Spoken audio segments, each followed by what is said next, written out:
Welcome to the Weekend Must Watch on Intercut, the weekly show going through all the movies, TV, and entertainment that people just can't cut away from. I'm your co-host Arturo Zurita, and joining me, it's Zachary Shevage, glowing. I'm iridescent right now. My full Megalopolis. He's got the megalon. Yeah, right. I'm practically full of megalodon. Is that what it's? Isn't that something a like dinosaur? that? What? It's his form of the Wakandan metal that he's got over there going on. As weird. We will be talking about the newest movie from the one and only Francis Ford Coppola for Megalopolis. We've got some other stuff like The Wild Robot. It's been a runaway hit. We've got Wolves. I always say Wolves wrong. Not with this one because it's actually pronounced Wolves. And then we've got some other stuff dealing with Degeneres, some TV shows, and of course the New York Film Festival, which Zach is busy at, watching back-to-back movies, and we're about to hear some of the best that are going to be on the horizon. Really, how is it so far? Yeah. I see you're like me that one year where I forgot it one time, and I'm like, I'm going to wear exactly. that. I'm not going to let it go. Yeah, I mean, it's been pretty cool. New York, as you know, is a pretty nice festival because whereas like Sundance or Toronto has us constantly like hustling, trying to make it to as many movies as possible, New York, they take it a little bit slower. Instead of packing everything into 10 days, it's like 3 weeks long. So you really get to extend it, to digest on the movies. And while New York's not a festival that does a lot of or sometimes any world premieres, they have this reputation for being perhaps the best curated festival. They're taking the best from Sundance, the best from Berlin, the best from Venice, and the best from Toronto, and showing it beautifully. So it's nice to just like sit back, enjoy myself, and see what the best from America and the world has to offer. And to give massages on the press line. They've got It snacks. feels like it, right? All that good stuff. But on top of, like you were saying, if it's not premieres, they don't skimp on talent. And that was the big one for when I went a couple years ago. It's like it was back to back directors, writers, stars. I know for Megalopolis, which we're going to be talking about, it wasn't the premiere of it, obviously, since it premiered months ago at Cannes, but they had like the whole slew of it. I got to listen in on that Q&A that I know people were able to also chime in on when it came down to the IMAX screenings that they had. I don't know what happened with that Q&A. They had a laugh track for it, but we'll be breaking all that down. Other than that, I believe it's the first week of New York. You were able to start some press stuff, but technically it's live already for everybody, right? Yeah, so New York does a thing where they start the press screenings like a week and a half before the festival actually starts. So I'm already exhausted by opening night, which was last Friday. So it's only been a few days of New York. There's still plenty of time if you're in the area and trying to catch some of these movies. But yeah, it's only just started, and the opening night was Nickel Boys, which was a really exciting premiere. I know they just did a premiere for Emilia Perez tonight. So lots of exciting stuff playing in the New York Film Festival. That's sick. Now, did you watch this first selection that we have as a part of the New York Film Festival or on your own accord? I mean, it was a New York Film Festival live stream on Monday. I got to see the Q&A with New York Film Festival's own Dennis Lim and everything, but I did that from the safe confines of New Jersey. It's funny because I actually went and saw Anora at the New York Film Festival and then had to rush home for the Megalopolis screening that was happening just next door. I heard so many people do that. they were doing like one New York Film Festival and then there was like the adjacent of it. But we are talking about Megalopolis, the newest film from Francis Ford Coppola. The one that feels like a 3-hour epic, but it's not necessarily a 3-hour epic. It is a 2.5-hour epic that I believe should have probably gone 4 hours long and has had people split since it premiered at Cannes. There's a lot to talk about that could get into spoilers. We won't be getting into that here, so you don't have to worry about it. But it is the newest film from Francis Ford Coppola that I believe we had a couple of our own inner cuties at TIFF. Not necessarily saying the best things about Megalopolis. Yeah. If you tuned in for Amanda the Jedi and Chase, they said a lot. They had a lot of words to say about this movie. And I don't disagree with a lot of what they've said. Some of the highlights would have been that it's a lot like Cats. in terms of the way that it looks. Chase went on about it being garbage. He's got his own video you can go check out there. But Yeah. Zach and I now had the chance. We waited. We wanted to make sure that it was fully finished. Neither of us had the interactive crowd, I don't think. Did you? No, I had the guy who came out and asked the question. Really? I was the guy who got up and asked the question because I just went to regular screening. I'm curious to know how that part plays between the two of them. But now that we've both seen it, Zach, one of the most divisive movies of the year. A masterpiece or trash? It can't be anyone in the middle. A masterpiece or trash? Take it away. Oh man, I really want to go in the middle here. I don't know, because there is so much about it where I, like you said, I understand the complaints about it. This is not a movie that I'm in a rush to recommend to just about anybody except for maybe you, which is why we host a podcast together. But because you hate me. That that being said, I found this to be like extremely fascinating, compelling on a scene to scene basis, and just full of pretty incredibly crazy and interesting and intriguing visuals and ideas and constructions and stuff. You know, it's got like a strangeness to it, and I'm not trying to say that like it was comprehensible on a moment to moment level, but I do think that like most experimental film, when you sort of let the bigger picture of it wash over you, you sort of intuit different feelings from the collection of scenes, from the way that it's sort of chaotically assembled and trying and just sort of unfurling all these like stream of consciousness ideas about humanity and what we should hope for ourselves. And I'd be lying if I didn't find some of it to be pretty beautiful. Yeah, I think it's a Kanye rant. When Kanye goes off and just starts rambling about all these different things, that is what Francis Ford Coppola has done in this movie. I don't think it's as confusing as people are making it out to be. I think it's a very easy movie to follow. It's two people who want to run, not even New York, but New Rome, what it's supposed to be this like the next step of humanity. Yeah, in his mind, two people with competing visions of that's it. Utopia and humanity. Exactly. And within there, you got some Montagues and Capulets type stuff where he maybe wants to get with the daughter of that man, and then you've got Shia LaBeouf, who's the nephew, kind of wanting to backstab. We've seen elements of the story everywhere. I don't think it's that hard to follow. Yeah. But it is jarring the way that it's put together. We're talking about sequences where this man, it looks like he waited years to be able to get technology to live up to whatever he wanted.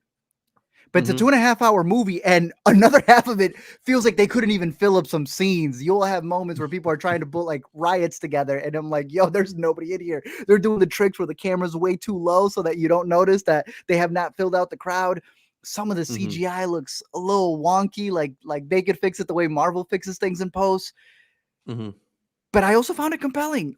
I love seeing directors who wear stuff on their sleeves. We've been getting a lot of that this year from Horizon, someone who invested his own money. We've discussed Trap, someone who has invested their own money.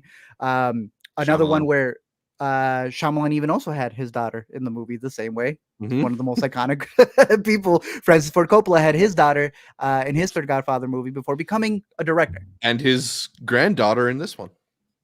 How apparent was it when she popped up, bro? I mean, I was getting ready to cook some vodka pasta with shallots, you know. I was in it. I love the fact that one, you could tell if you don't know, you'll just be like, that's someone's daughter. But two, I immediately went back to the TikTok when she was complaining about being left in the mansion. There's a lot of interesting discussion points in this movie where I see what he's talking about. Are you willing to give up everything for the now, or should you wait for the future?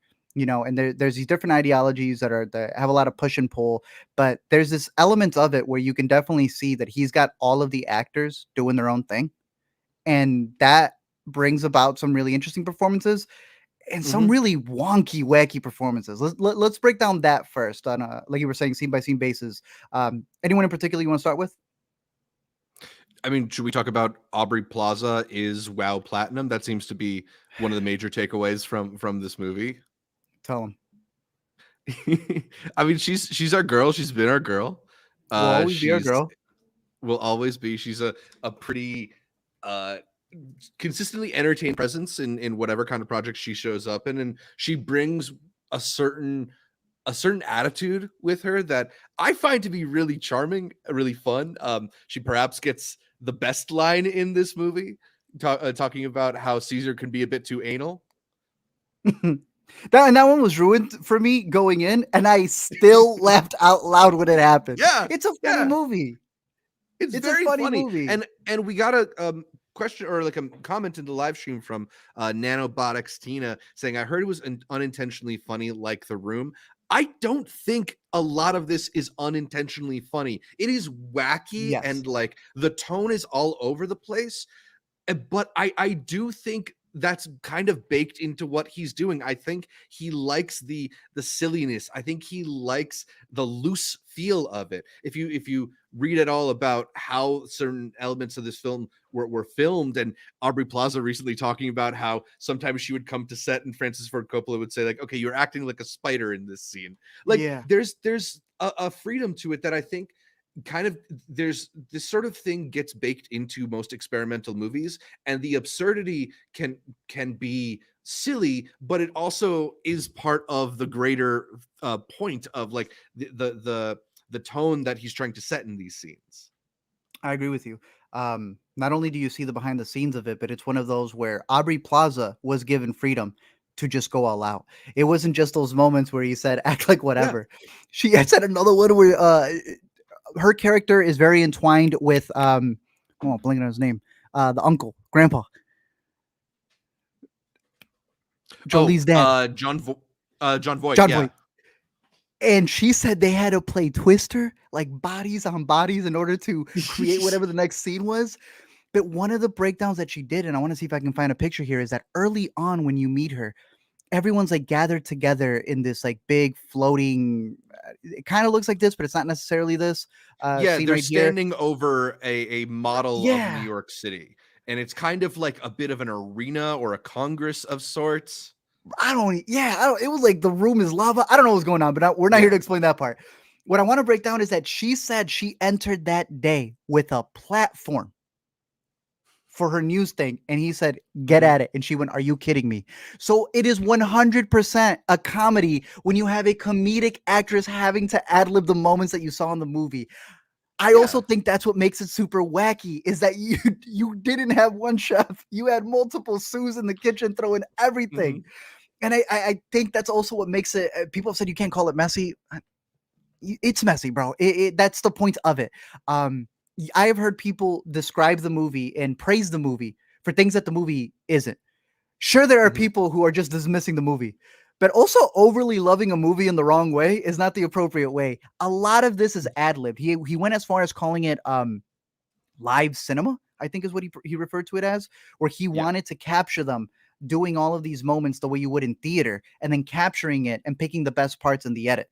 So when I see people defending it and calling people idiots, boy, you dumb, because he did not have this cohesively written out. A lot of it is this whole like live motion performance that he has with a lot of these characters. You even have a line from Adam, what's his name? I'm gonna blank his name. Driver or lead Adam Driver, about a club that's been going around. I burst out laughing when that happened. It's things that are only possible when everybody's loosey-goosey on set. I don't know if that makes for a great movie, but I didn't find it as dull as I was worried it was going to be. And I don't think it's like The Room or a Neil Brennan movie. I get the comparisons, don't get me wrong, but like those people are trying to be honest with it. This guy let the actors be goofy, and it is goofy.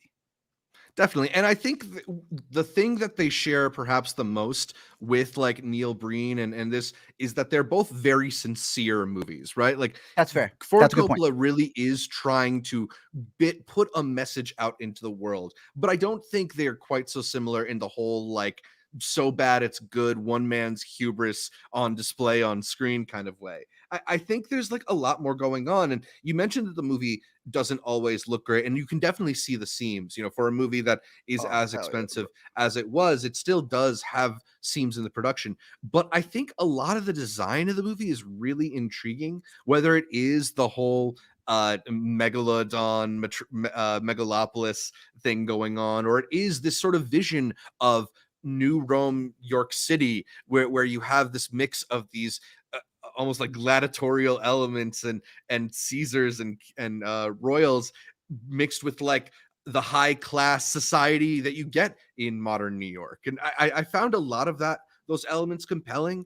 And it was just, you suddenly are launched into these new rooms and these new spaces, and suddenly you're in the sky on a floating watch with Adam Driver looking out in a telescope with a hexagonal lens that they never explain what it does. What does that thing do? But it's things like that where there's so much stuff in here that I even though it is over long, I'm not trying to say it's not over long. It doesn't really, and I didn't find it boring. I found there just constantly stuff to be paying attention to and intrigued by and seeking answers for. I don't think it's edited well. I think that there are a lot of scenes that are missing, things that probably could have been extended. I've read some stuff from the original script as well, where I feel like, damn, I mean, he didn't fully get to flesh out everything. For starters, we know a lot of people who were supposed to be cast that passed. So in that, he already did not have his players that he wanted. On top Oscar of that, Isaac and Zendaya, I believe, were some of the high-profile ones that exited towards the last minute. 2 big ones. I heard Jude Law even way back in the day as well. Mm. Because this is a story that he's had since like the 80s and 90s. Fishburne is in this. They were talking during the Q&A that one of the original table reads, Robert De Niro actually was reading the lead role. Crazy stuff. Yeah, that's why they got this man coming up to Q&As and stuff. But exactly, yeah. The idea that it's been there for the longest time, I think is interesting, because he said he even shot footage pre 9/11 of the exteriors, like just stuff of New York, and that when 9/11 happened, he put it on pause, but he was still able to use a lot of those, and you see it. I think that builds to an interesting dynamic, especially since time plays a big role. You were talking about this little thing over here. They also don't explain how he pauses time, but I do think there are answers to both of them. I would get into spoilers later for that. I think both of them have a metaphorical thing that is pretty interesting, even if it doesn't answer it within the context of the movie. You just know that he has this ability of stopping time, and he uses this thing to be able to manufacture his designs for a better utopia. In the script, this man talked about the World Trade Center getting hit. Had to cut that out. He has always said that he is a man of the future, that he's able to guess things. When he made The Godfather, he said the mob wasn't calling people by that term. Eventually, it did become a term that was used for Vietnam when he was shooting Apocalypse Now, that the props and the helicopters that he had were being taken away to be used in the current wars that were there. I know it's been delayed like 30, 40, who knows how many years, but I think a lot of what he was going for with this story is that of an aging man, an older man who's trying to talk to the kids. I think that's the specific casting choices. That's why he does the stuff he does with the pop star in particular as well. I think it's him trying to connect. It's him being willing to be like, I'll play in this CGI world. I'll play with all this different stuff. I will comment on AI and all of these different things, because he is an amalgamation of both the characters that we see in this movie who are arguing with each other. I want to bring up... and it does feel, to me at least, like Driver is intentionally doing a bit of a Francis Ford Coppola impression. The voice is there a little bit, Yeah. Because I've been hearing him say it a lot. He feels a responsibility the way Driver's character does in the movie. Am I leaving a better tomorrow? And Francis Ford Coppola, if you know anything about what he represents in movies, even when you think of all the directors, he was the one leading the Scorseses and Lucas when they were all that big rat pack. He's talked a lot about, did I do enough to leave behind a better state of cinema? And even if he felt he did everything right, if at the end of it, he hates streaming, he hates these big Marvel blockbusters, he still feels the responsibility for not doing enough. And I think you see that, like you said, in Adam Driver's performance. I also see a little bit of him in the character of, he'd be Cicero, right? Esposito? Yeah. This is a guy who wants to stick to the old ways, and in sticking to the old ways, he's become one with the corporations. He's become the person who wants to only focus on the now, and he doesn't care how it affects the future. I thought there was a lot of good back and forth there, especially when it starts becoming the story of love, because it's his daughter who's getting with Adam Driver. Right. That's what the love story did not work for me. I wanted to see more of these two going at it than a lot of the other storylines that were happening. I wish it was a little bit more focused. I'm one to use the miniseries push a lot. Right. Either the movie needed to be longer, or you should have just let it play out as like an episodic thing, which I know is what he's against, but it does feel episodic. Yeah, because especially there becomes a point towards the back half of the movie where it almost just turns into one big montage. And to be honest, I dug that. I thought it was pretty crazy how packed with information some of those sequences are, but that is where the story starts to sort of spin out in a way where I understand a lot of people getting lost in it or not understanding like how we got from A to B to Z. But Yeah. I think ultimately, though, even though like some of the editing might be strange, some of the scenes might feel like they're missing, there's just like an emotional through line that ultimately kind of carries you enough that you Mhm. understand the place that the characters are in, particularly in relation to each other, especially this dynamic between Caesar and Cicero. And Yeah. I don't know. I so even though some of those elements might be a bit strange, it didn't take me out of it. I will say though, this girl did take me out of it. I love her. She's had really good performances. We love her in Game of Thrones. We just talked about her in The Killer. Bro, I don't know what they were doing with her. This would have been Zendaya's role. Yeah. And you can I see did it not maybe buy a lot of being it. a bit stronger with Zendaya in that part. It was rough. It was rough in my opinion. Aubrey Plaza's doing some crazy stuff, but at least we can connect to, oh yeah, they let our girl work in a Francis Ford Coppola movie. She's doing Mhm. jokes that we know her to do. Ah, man, I don't know. I thought they stretched her thin. There's a lot that's supposed to honestly be weighing on her. Even the way that the script originally is laid out, she is supposed to be our conduit. Like she is the one Mhm. connecting both parties together, and is supposed to be the person who reinvigorates Adam Driver's character for wanting a better utopia. I did not buy them ever, especially because at the beginning she starts as a party girl, and it's Right. like, is she, or are we just moving on to what the next point is? Like, Shia LaBeouf, he doesn't really need that much work to come off as like the party boy, but they didn't really make her seem like she was the party girl. There's a point where she's trying to sneak in to go speak to Adam Driver, and she's pretending to be like a school kid. I'm like, what are we doing here? Some of it isn't even goofy. It feels like a stage play. Right. And I don't know, a lot of those parts did not work for me, but, um, yeah, I like you, I thought the stronger viewpoint was when you have 2 people's ideals clashing for what's gonna build a better future. Definitely. Fantastic character names.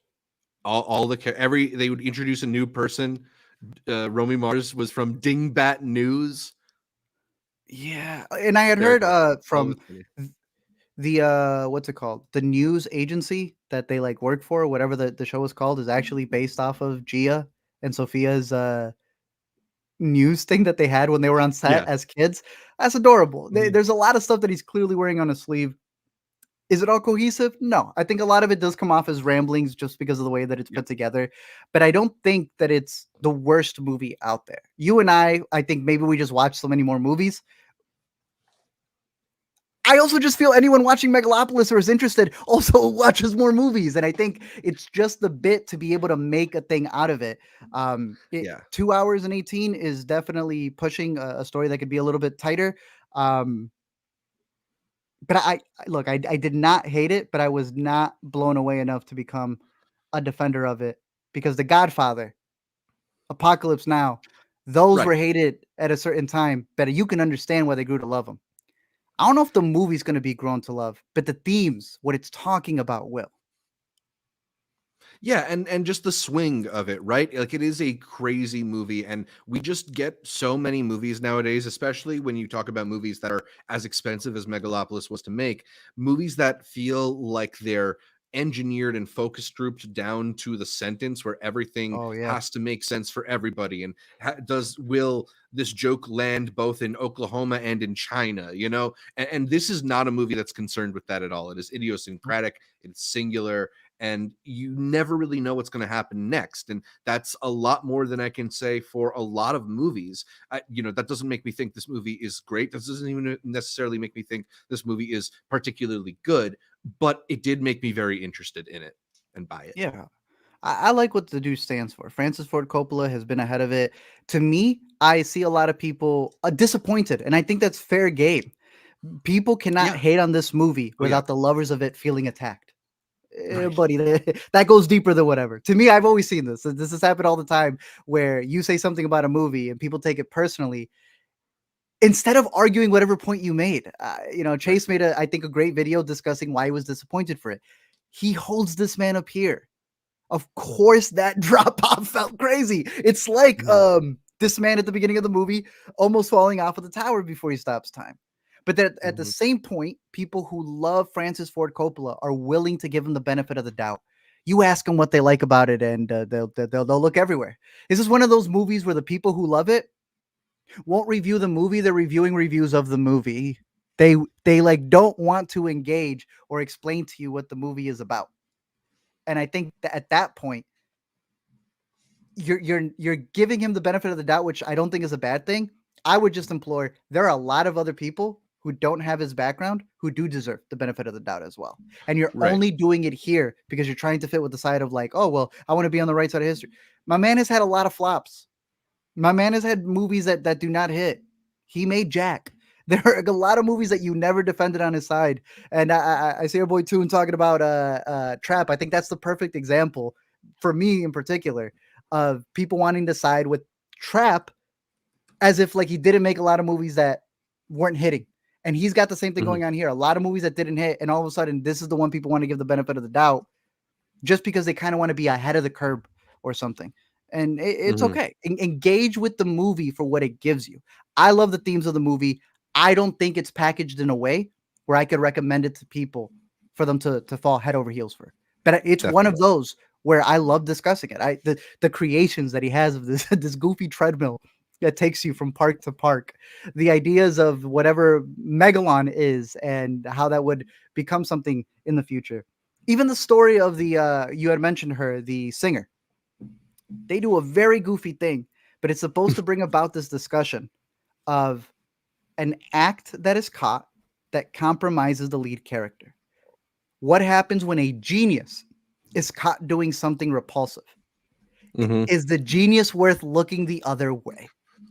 Which is in a question that's deepened by the fact that there's so many people in this film who have gone through their own forms of like public cancellation, if that's what you want to call it, and a lot of them are for very legitimate reasons. So I don't want to like discount people's feelings about that either. But these are questions that Ford Coppola is like trying to answer directly, and I think it all adds to the things that are worth discussing about this movie. Yeah, there was a big point, especially in terms of, like you said, the casting parts, because you have people like Shia, as I pull him up over here, doing one hell of a role, man. Doing one hell of a role. Doing the most, as he was wont to do. But he's definitely cast as the guy who's starting trouble, you know? John Voight being his dad, grandpa, they kept switching the names up there on what he really was to him. He is the banker. You know, he's making fun of the people who are always going to prevail no matter what. Because by the end of it, it's still just him. Let me pull up a picture of him over here. And I don't know if you've listened to some interviews, but with John Voight, they'll be talking about how do we approach the future. And I think it's a very diplomatic way. He is saying, I disagree with this man, John Voight, right here completely. But I have to still hear him out. You can't just have the people thrown to the outskirts of society. You have to engage with it. It's a very Chapel Roan-esque movie with what happened to her this past week. Yeah. And I think that may be another reason why people don't want to engage with it. But I think the amount of history that this man knows, all the way back from, you know, Roman history and conspiracies and the such, I think it's important to hear what he has to say, his approach to certain things. His idea, again, me calling it very Kanye, is that I remember the Donda run where he had Marilyn Manson, where he had the baby. He had all these people who were thrown to the side, and he was trying to be this whole messianic figure of giving them a second chance. Here, the whole message is, in order to build a better future, you still need those people who are thrown to the side, those people who you disagree with, because you can't just ignore them. You have to work through it. Interesting ideas packaged in the craziest way possible. I don't know if you had any other standouts or scenes, moments that stood out.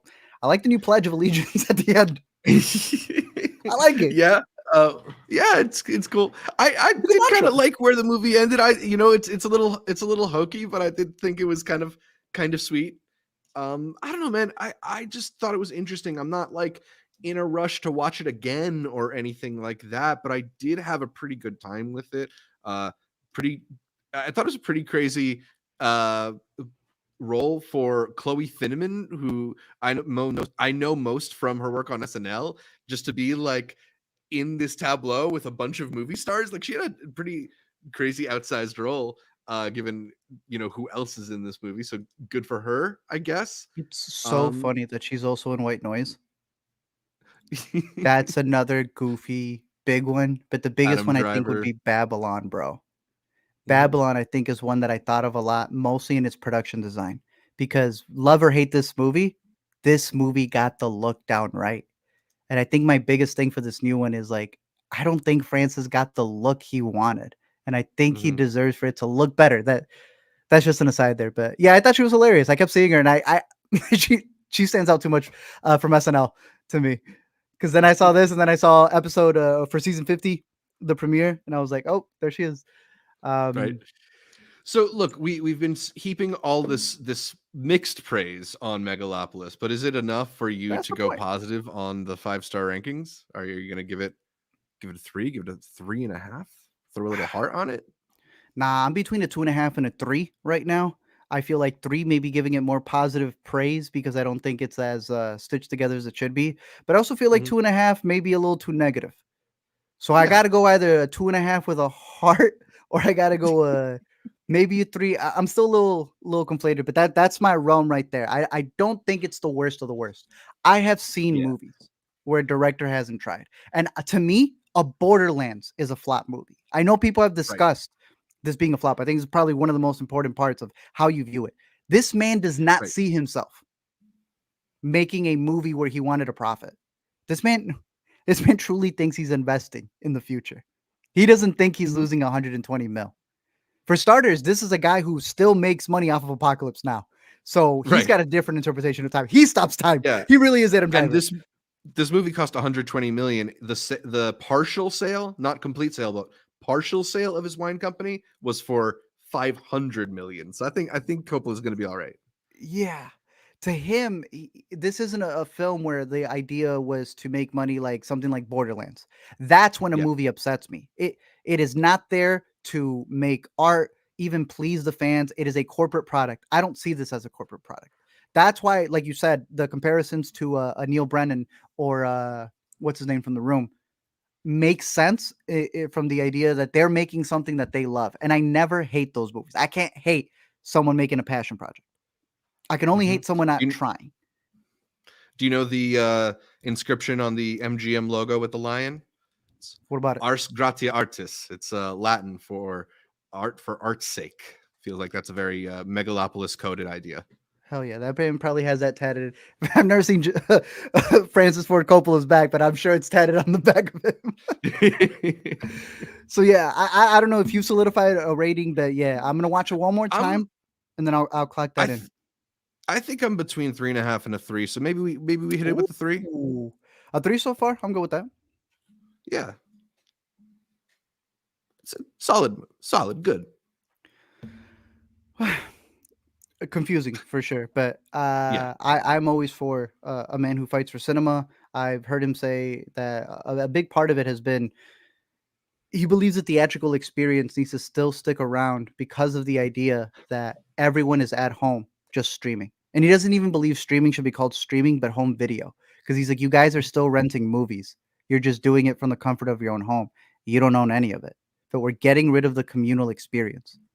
And that's a big one. Our buddy Chase, he had a review up for it, and someone took offense to it in his comment section, came out at him going like, yeah, stick to your Marvel movies. Marvel movies were not brought up in his entire review. They asked him, can you explain it?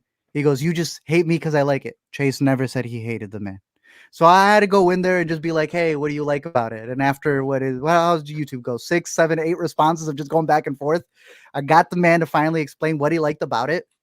And it was an interesting take. This idea of two ideologies fighting with each other, but realizing that the only way to better the future is to work together. And you can literally read the man stop in the middle of the text going, oh, right, that's what I just did. Okay, I guess Chase is welcome to his opinion. I'm like, yes, and that's the point. Love it or hate it, denying the conversation around it is the worst part. There's been a big take on Twitter. Maybe you can give me multiple examples. Is someone hearing something they don't like and yelling out, that's anti-art? No. As an art, there is nothing anti-art about someone who disagrees with you. Art is a form of expression. Anyone can express themselves, even if it's the stupidest thing or the most hateful thing. The only thing that's anti-art is you evoking that phrase because you don't want to hear them. That is you cutting expression. If you see anyone say anti-art, I don't even know what to do, but just look the other way, because I've been hating the way people have co-opted that word. That is not what anti-art means. Mm-hmm. And I think Megalopolis, Trap, all these divisive movies. Your boy Sean Finesse, who I know you look up to, who you really like, that man made a thread about how we should discuss movies that are divisive and then turn off the comments. Comments. I mean, I think that's more of a Twitter problem than a discussion problem. Twitter is it's a not exactly a great space for discussion. I don't begrudge anybody for turning off their comments on Twitter, especially people who are that public. We look, you just brought up Chapel Road. We saw what's going on there. My man was not getting chaperone, bro. My man was not getting chaperone. I think honestly, dude, on Twitter, everybody gets chaperoned. It happens every. I put up an innocuous thing today, and people came at me. Right. But you should be open to other people's ideas. That's my point. Especially when you make a thread about being open to other people's ideas. That's my stance. That's what I think Megalopolis is about.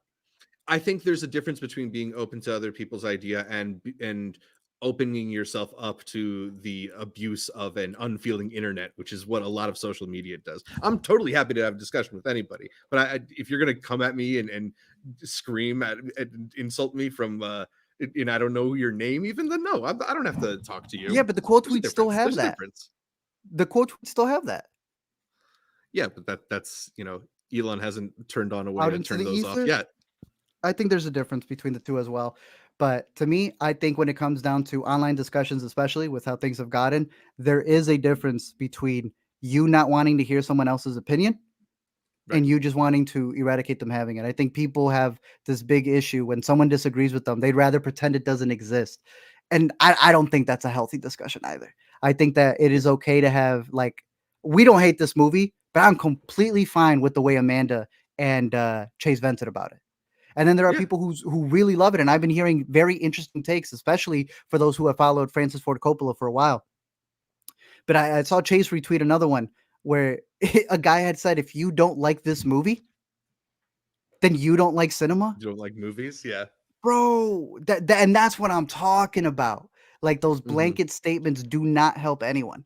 But yeah. Chaperone, give me the breakdown. What'd you think? No, and look, I think there are sort of some Philistinic attitudes, like the people who just don't really have a curiosity or interest about art out there. But I think there's a big gap between people who are just incurious about art and people who just don't like a thing, right? And they're allowed to just not like a thing. That's fair. Yeah. People don't know the difference on that. Yeah, I agree. And look, if you're even going to see Megalopolis, I feel like you're not a Philistine. That was my point too. That's why I was like, this isn't a movie you catch at random. Yeah, exactly. There's only like what, $2 million worth of us who did it this weekend. Yeah, this isn't a movie that's out there in the ether to that realm. But I think the vitriol has become about people wanting to control other people's opinions on it, and they don't like someone having an opposing thing. And it's like, I don't know, that's not healthy. Yeah, we have so much to say about this movie. It just merits lots of discussion. That's a great movie.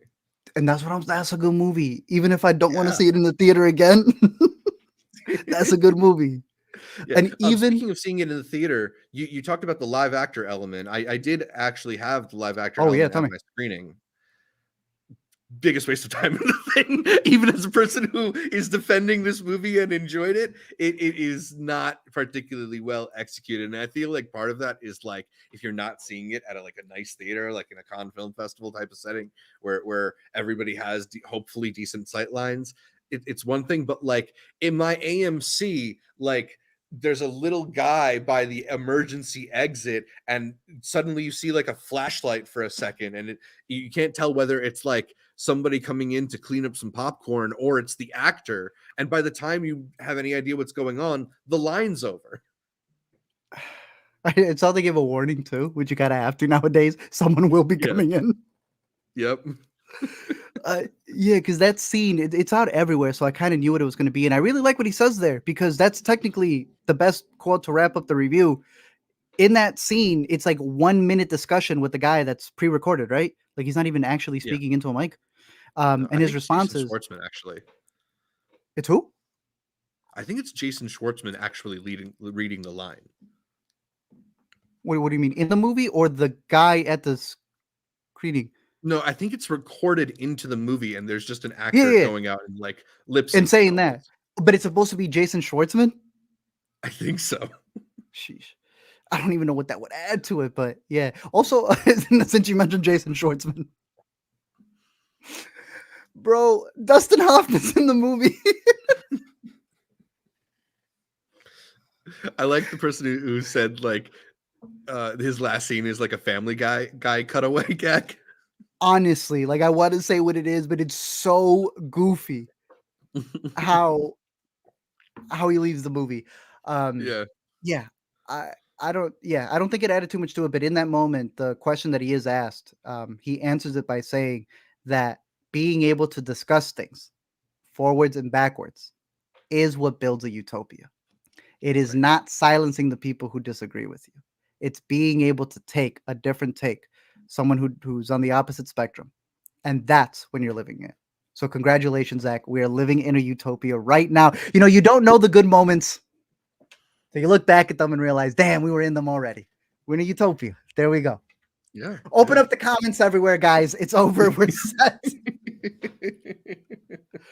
That is Megalopolis in theaters. Streaming soon on Netflix. I don't know.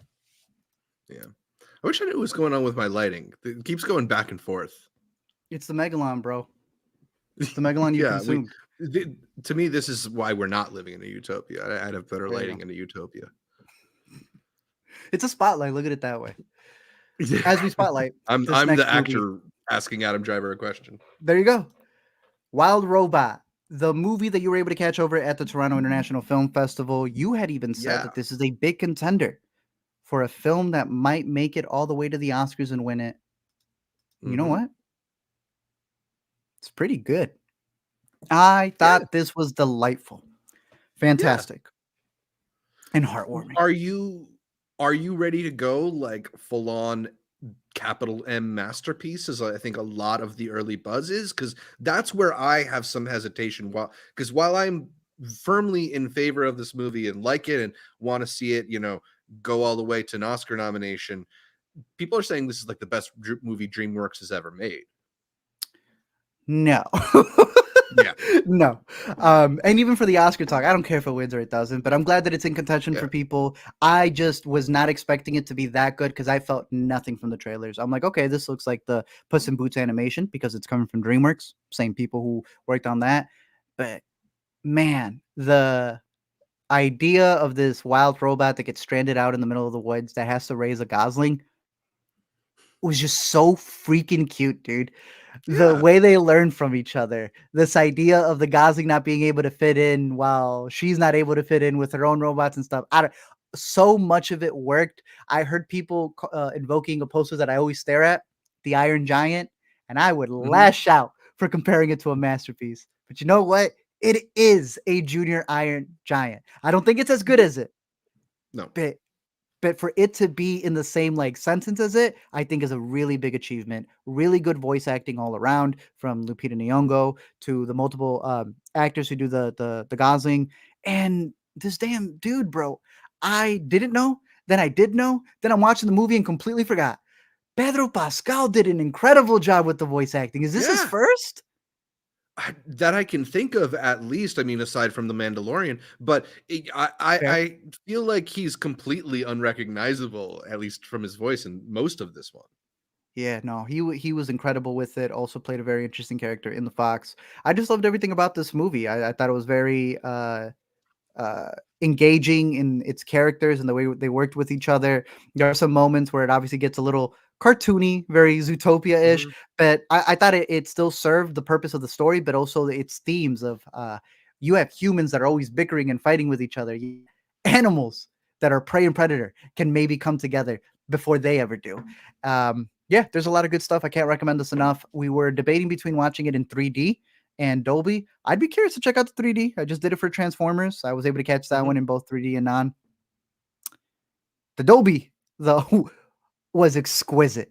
The mhm. colors, the vibration, that score, they know when to play it and when to Oh, just the score, yeah. silence it just to bring it back in.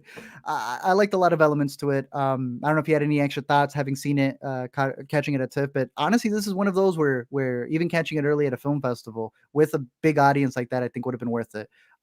My audience was really invested in it as well. Uh, I think it's great. I hope people catch it. Yeah.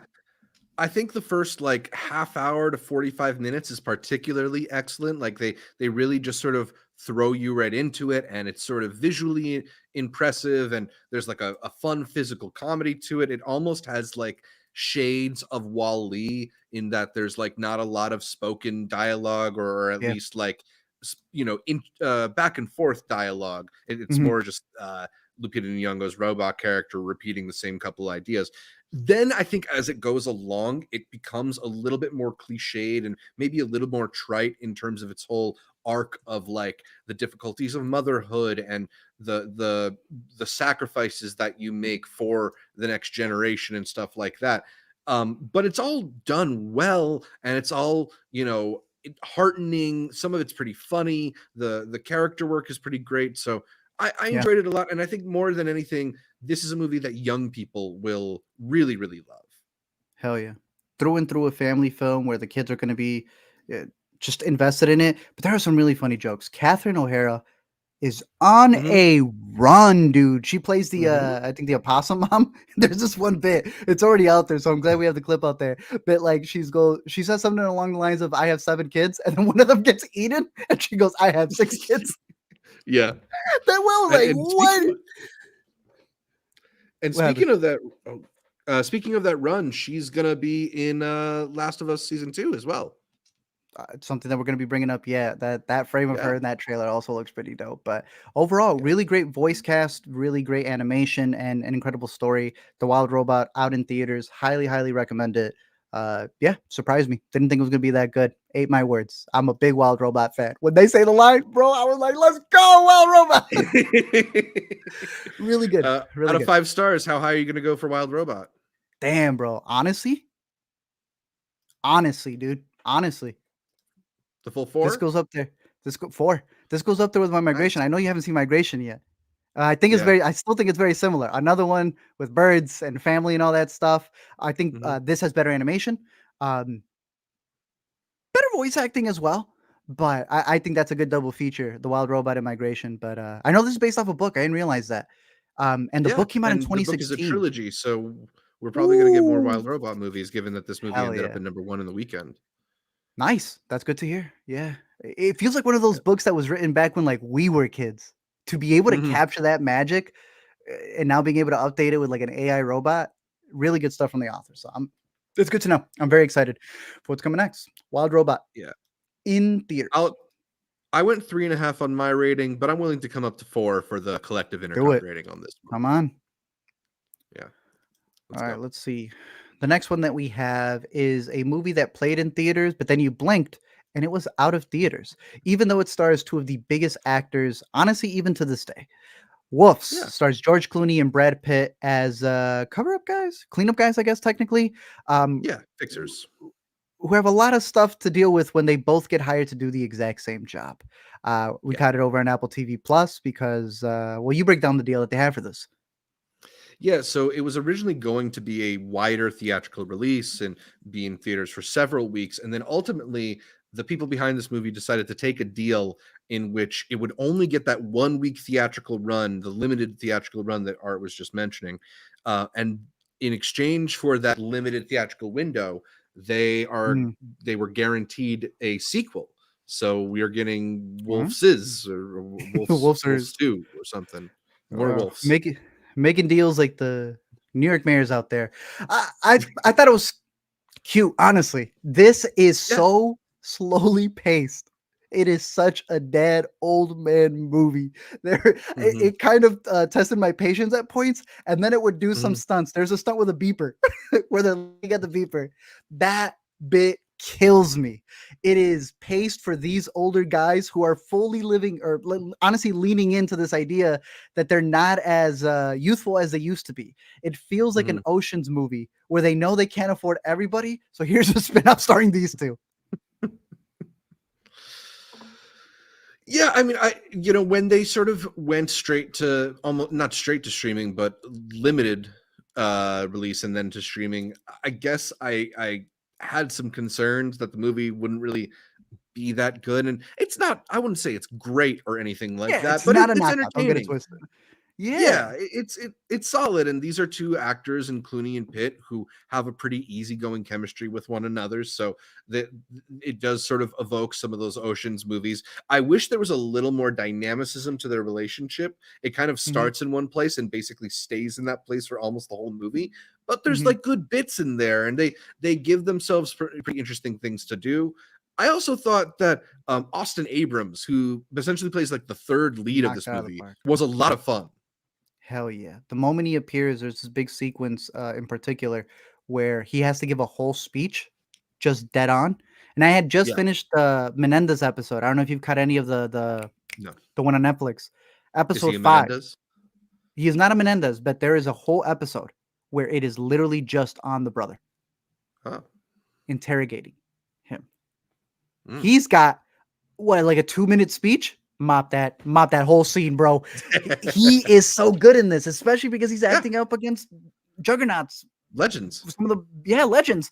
I thought he was really good in this. We've seen him in a lot of different things. I had never seen him this quirky before. I think maybe Do Revenge was the closest he got to it. Mhm. I thought he really held his own. And there's elements of his character, especially with another cameo appearance that includes someone close to him, where Mhm. they definitely leave breadcrumbs for what a sequel is supposed to be, and that's where I thought that it probably dragged out the most. There is a lot more to the story that they could have answered. I even think the ending is a Yeah. little convoluted with the way they explain it, but that may Well, just be it's me on my first interesting. watch. It's interesting because this is essentially a big conspiracy movie, right? Like they're fixers and they find themselves in the middle of this big situation with a crime and drugs and murder and whatever. And it's a lot more complicated than it appears at first, as is the case with a lot of movies like this. But they kind of don't tell you how complicated it is until like the end of the movie.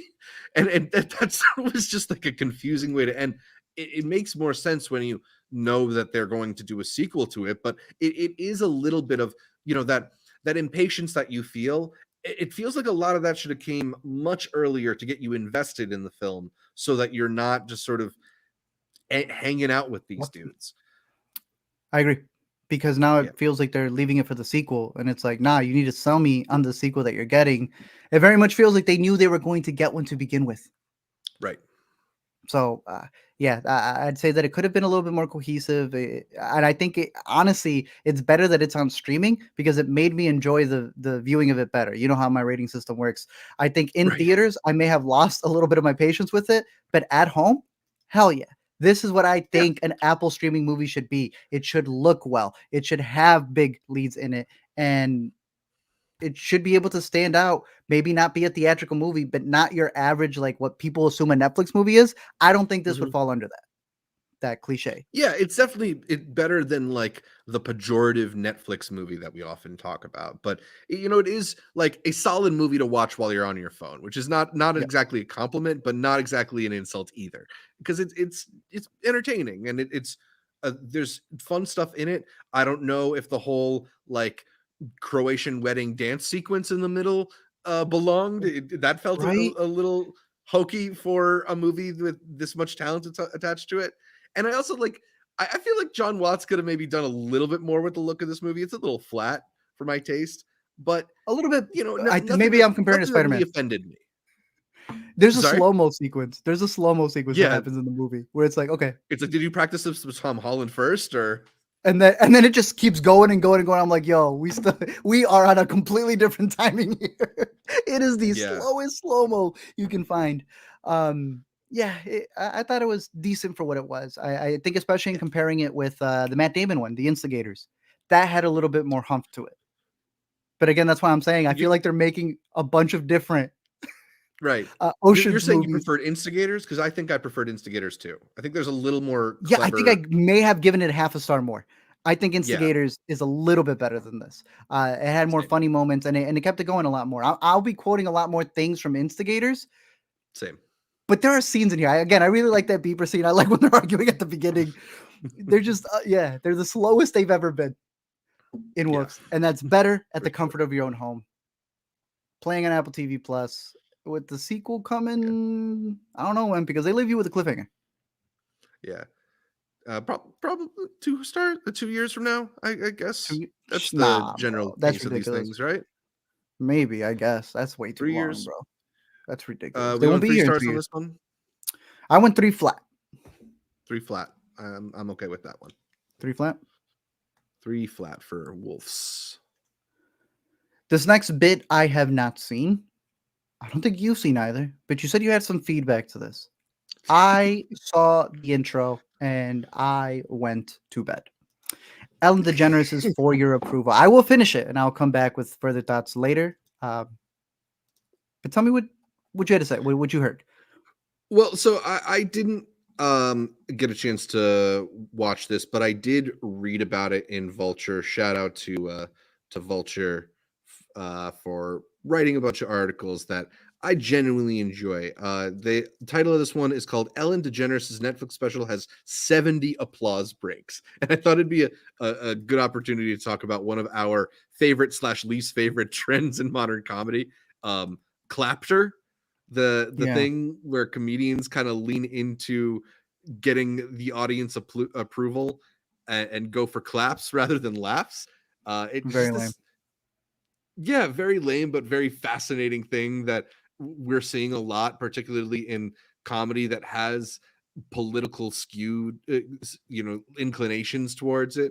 Well, this one maybe is a little less political, a little more personal, considering that Ellen was, cast out of Hollywood for being a abusive boss or whatever it was. I don't know. It's just interesting to me the way that I feel like comedians sometimes get to a certain point and they lean more into the having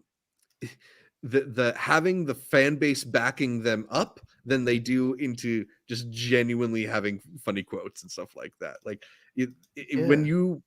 when you seek validation through applause rather than laughter, I feel like the comedy suffers as a result.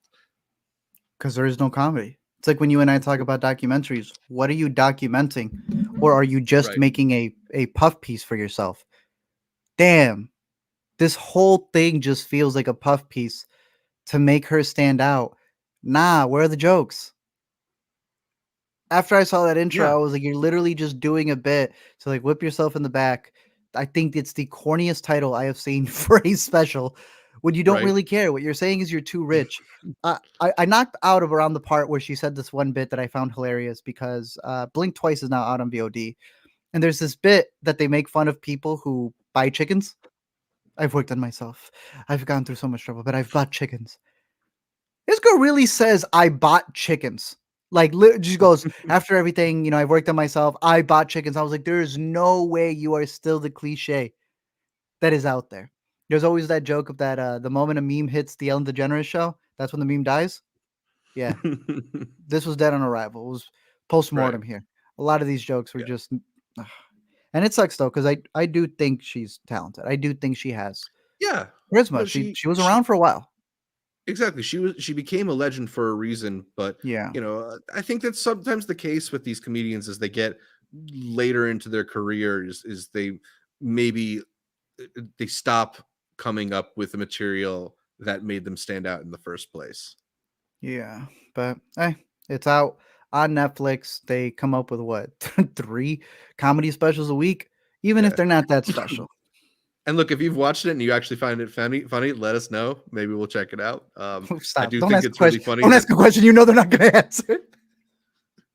I did find it funny that they did the whole like Ellen DeGeneres has to think about whenever she gets canceled, or think about everything that was said about her when she was canceled before she goes on stage thing. Yeah, the and it looked like slow-mo Megalopolis. Zach Galifianakis thing.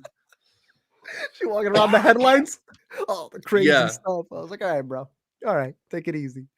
Let's move on to some New York stuff. You had the chance to catch what I'm considering some of the most anticipated movies of the year. Where do you want to start? Maybe. We can start wherever you want to start. I think the one that I was most anticipating out of all of these was the new Sean Baker. Shoot. All right, so let's talk a little bit about Anora. I know that Amanda and Chase previously talked about this movie after Toronto. I finally got to see it, and I'm really excited to report that it is great. I've been a fan of Sean Baker. I'm not entirely surprised that I enjoyed it, considering how much I enjoy most of his movies. But there's like an energy to this one that I'm hoping more people are going to find contagious, because there is sort of a hope that this one might even be a big play in the Oscars this year, given that it won awards it won Palme d'Or at Cannes, it won third place in People's Choice at Toronto. A lot of people really seem to be responding to this one, which is interesting to me, because while I liked it a lot, it's certainly not my favorite of Sean Baker's movies. I like Tangerine and maybe even Red Rocket a bit more than this one. I do understand why people are responding to it, though, because there is something really kind of contagious and electric and really dynamic about this film. It is about Anora, played by Mikey Madison, who is a young stripper from Brooklyn who sort of ends up in the lap of luxury when she starts working with a new client, a young Russian who is the son of an oligarch, and just has endless amounts of money to spoil her with. After sort of taking her around and showing her a good time, it just becomes the situation of their lives becoming intertwined and elements working to try and get in between them. And it goes from this sort of fairy tale magic vacation adventure full of drugs and sex and just a sort of relentless energy to this like nail biter, tense thriller of sorts, where you don't know how things are going to resolve and if everybody's going to be okay at the end. But Sean Baker just navigates it so with so much humor and so much specificity. I think one of the things that's always made his films stand out to me is that he not only casts them very well, but he casts them in ways where the characters are these very unique people put on screen. You feel like you haven't seen certain archetypes or certain types of people depicted in this way before Sean Baker does it. So whether it's navigating the world of these New York City strippers or navigating the interactions between the Armenian lackeys of this Russian oligarch, I just found it to be really, really full of interesting detail and fun lines and great performances. Mikey Madison is just, you can't take your eyes off of her in this movie, which is a good thing because she's on screen for basically all of it. I don't know, man. I really enjoyed it. I think you're going to like this one too. Fine. You like it more than Red Rocket? I think I like Red Rocket a little bit more. One thing that I will say about Anora is I felt by the end, I felt a little bit less of a greater point behind it all. Whereas with Red Rocket, I felt like it has a lot to say about certain types of people. I think Anora is just more of like pure entertainment. There's certainly a lot of ideas there, but the thing that I respond to the most with Anora is just how funny it was and how thrilling it is. I know there's some people who really love the ending. I wasn't as sold on the ending personally, but it doesn't mean that I don't think this is a great movie. Well, they say it stands for representing the sex workers out there. There's that video going around to put it in the comments You saw that where they too? were clapping their heels, bro. It was the most Yeah, those ingenious stilettos. way of giving an applause. Those bad boys were thick, dude. Like they were about Yeah, to yeah. cut someone's head Look, off I with mean, it. But it's a profession that requires flexibility. I certainly wouldn't think to applaud that way, but I guess they're used to it. there you go, Anora. I believe this comes out. Should be. We're right at the end. October's tomorrow. It should be coming out mid-October. Hopefully, it Yeah, gets a wide release. I know it's going to be limited to begin with, but if you got it's Red gonna Rocket be near you, seek out that theater. it's gonna be out October 18th and then start expanding after that. So hopefully by November, most people will be able to catch it. I know we got a lot of people in the UK. It's gonna be out November 1st in the UK, so Of shouldn't be that long. 2026. Damn, bro. That sucks. All right, sounds good. Nora, 2 thumbs up or 3 thumbs up, I guess, with everyone who has so far mentioned it on the podcast. I'm curious on this Mhm. next one though, because this one also got disclosed as being one of the official selections for Chicago. But I Hey, heard New York had a game, an actual yeah. baseball game. And shout out to our buddy Taylor J. Williams who played in that game. Really? Taylor was, I believe, in the camera Shortstop. department on this movie. Oh, okay. He worked on a movie. I don't care. What did he play? DH for space? I I actually think the game is this week, so I gotta ask him Oh, okay. Okay, gotcha. how it goes. That's But fine. I'm How's the curious to movie? know the results. Yeah. All right, Eephus. This is a movie that I think premiered at Cannes earlier this year, and it's a really interesting movie from this director Carson Lund. It is a kind of slow cinema take on baseball. The entire film takes place from people showing up at the park to play a game until they leave at the end of the day having finished the game. It is not like a story that takes place over weeks or even days. It takes place over a few hours.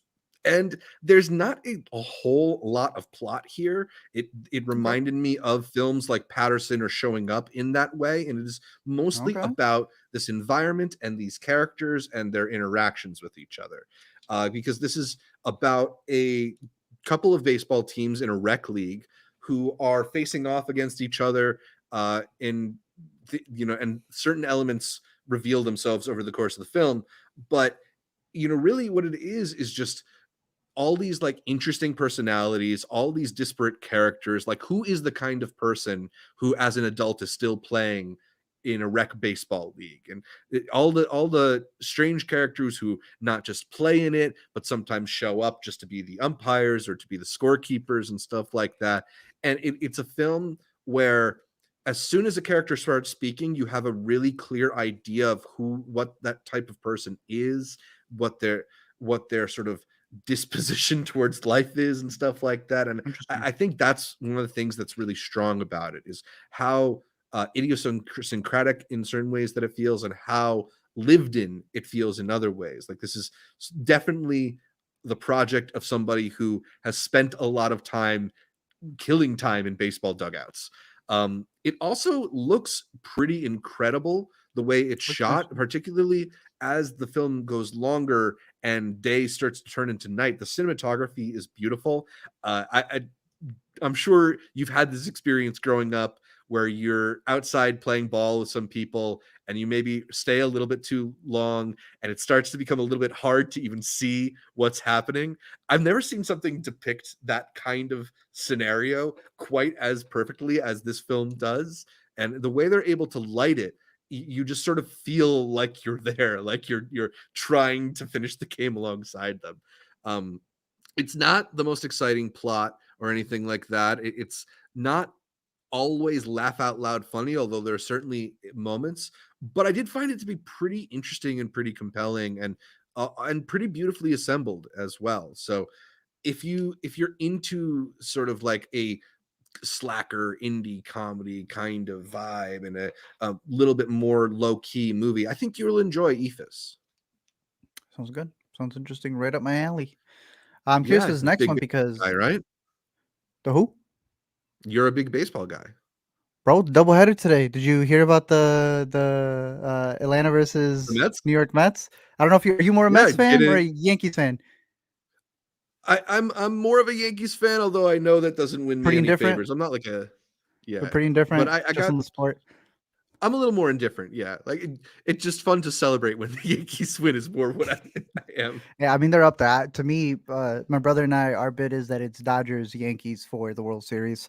But there was Mhm. some fun games today. We're talking baseball, where they were going up Yeah, at each I heard other. the Mets It just was, snuck in.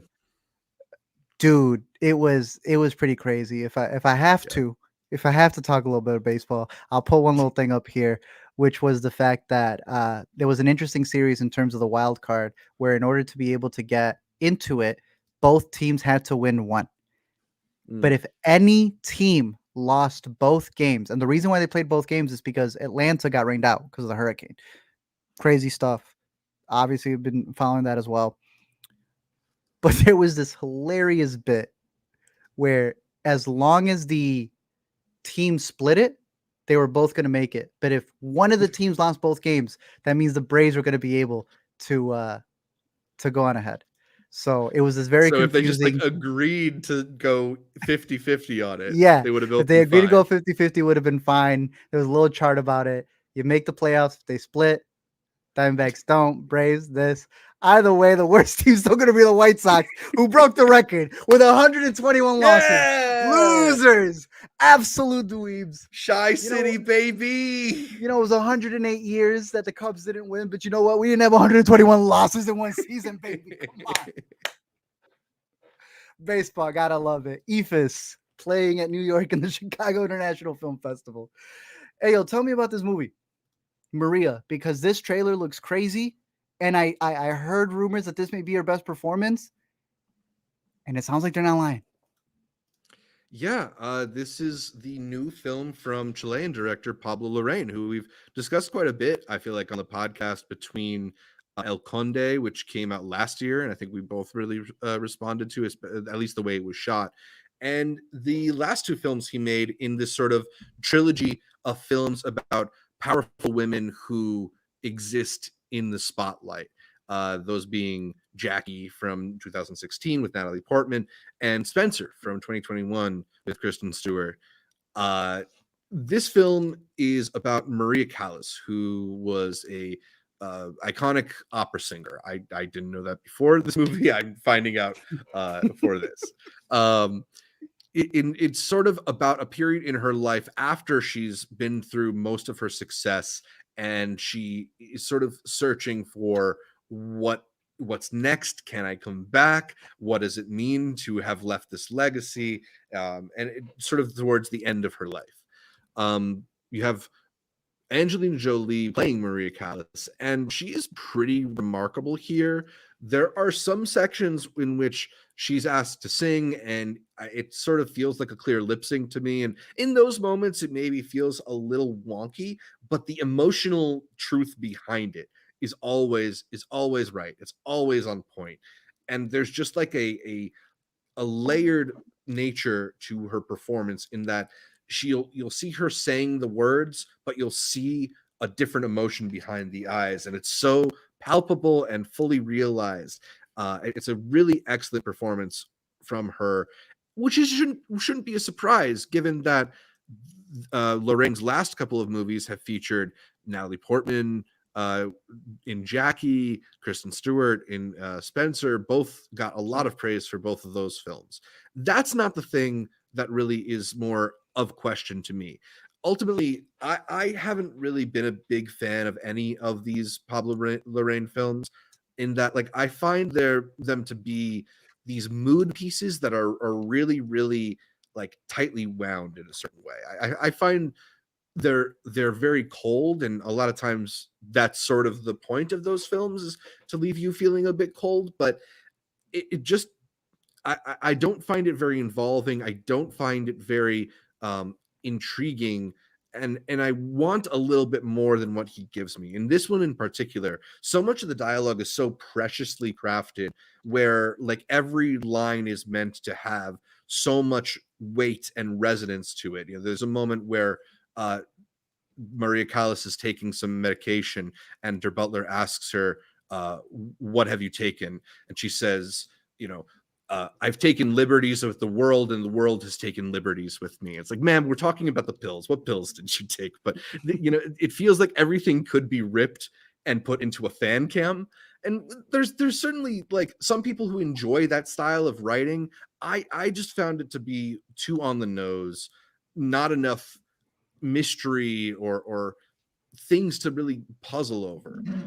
There's some cool stuff that he does here in terms of like her haunted nature, as he's done similarly to Spencer. There's also a strange interconnectedness with those stories, in that JFK, the man, has a bigger part in Maria than he did in the Jackie film, which was about his wife, Maria Callas. Notably, yeah, but they started him at a weird point in his life in the Jackie film. Yeah, true. But Maria Callas notably had a romance with Onassis, who eventually would go on to Aristotle Onassis, who would eventually go on to be Jackie Kennedy's husband. So there's a strange incestuousness to those two stories too. And I always thought we were going to get like the Pablo Larraín Avengers at some point. It's a pretty movie. The production's beautiful. The cinematography is quite exquisite. He's once again working with Edward Lockman, who shot El Conde as well. And I would expect this movie to get a couple of Oscar nominations, particularly for Jolie. I just honestly didn't enjoy it that much. You're waiting for him to cover Men. Exactly, right? Like it's enough with the ladies, right? We get it.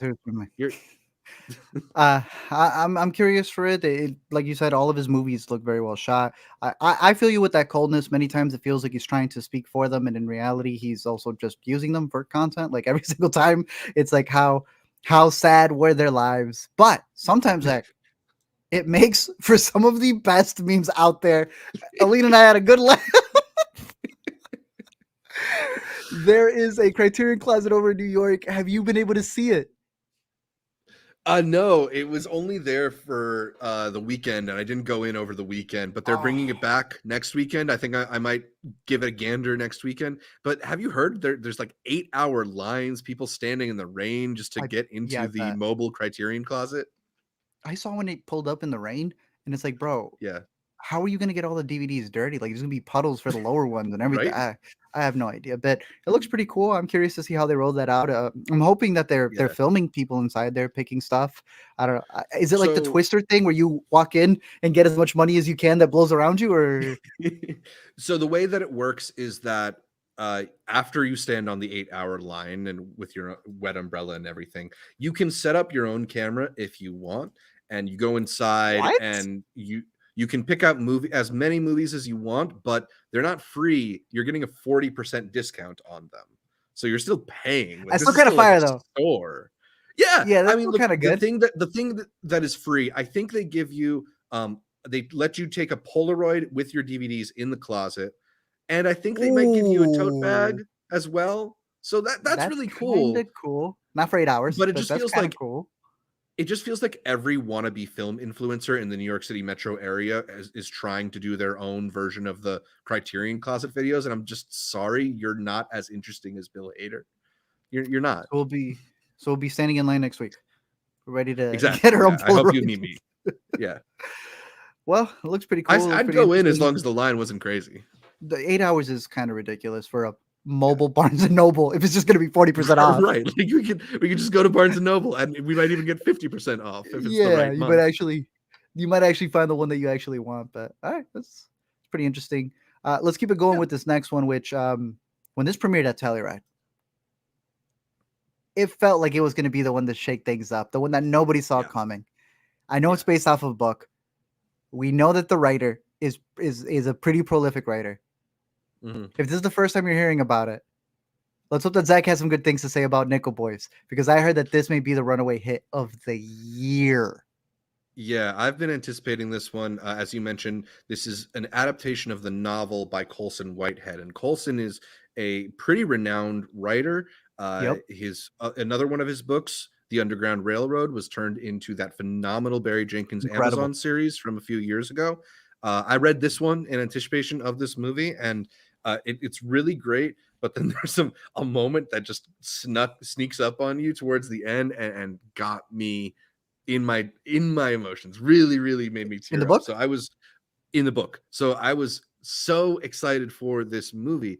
And then it kind of threw me for a loop because this is not a very traditional adaptation, particularly of a book that is so literary and has so much to pull from. What director Ramel Ross is doing here is really singular and interesting. Now, Ramel Ross is a filmmaker making his narrative feature debut. He previously made Hale County This Morning, This Evening, which is a Nice. really interesting documentary that I believe was nominated for an Oscar a few years back, if I'm not mistaken. But he is entering the narrative world for the first time here, and he's doing it through a pretty interesting lens. This film is told basically entirely in a POV perspective, which he joked about not wanting it to feel like Hardcore Henry at the Q&A that I saw him with. He was instead referring to some other film. Yeah. This is them looking at themselves in a mirror.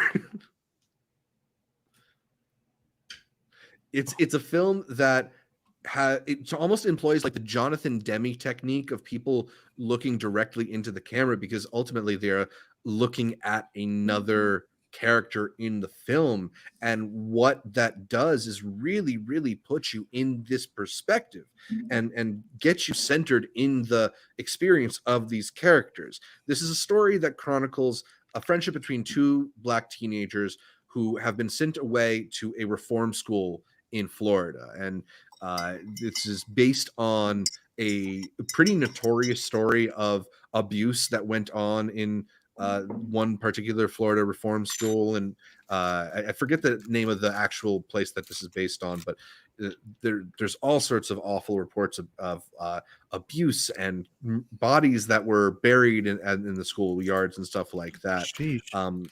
Yeah, so it's a pretty awful story. And here it's dramatized in a very interesting way, in that it reminded me at times of films like Son of Saul, and films even a little bit of Zone of Interest, in that it's not really lingering on some of the major atrocities that are happening. They're all palpable and they're all noticeable. Like you can't help but feel them and hear them and absorb them through the context of the movie, but it is not really lingering on those moments in the way that you might expect for a story like this. It is much more focused on these boys and their experience and how they sort of get through their time here.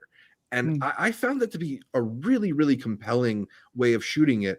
I mentioned that POV style, and it reminded me a bit of the cinematography in All Dirt Roads Taste of Salt, another one that we talked about on this pod from Sundance. You remember how All Dirt Roads was really focused on these like close-ups of fingers and hands and moments where people would touch, and it would just sort of linger there, not necessarily showing you the full scene. You're hearing bits of dialogue.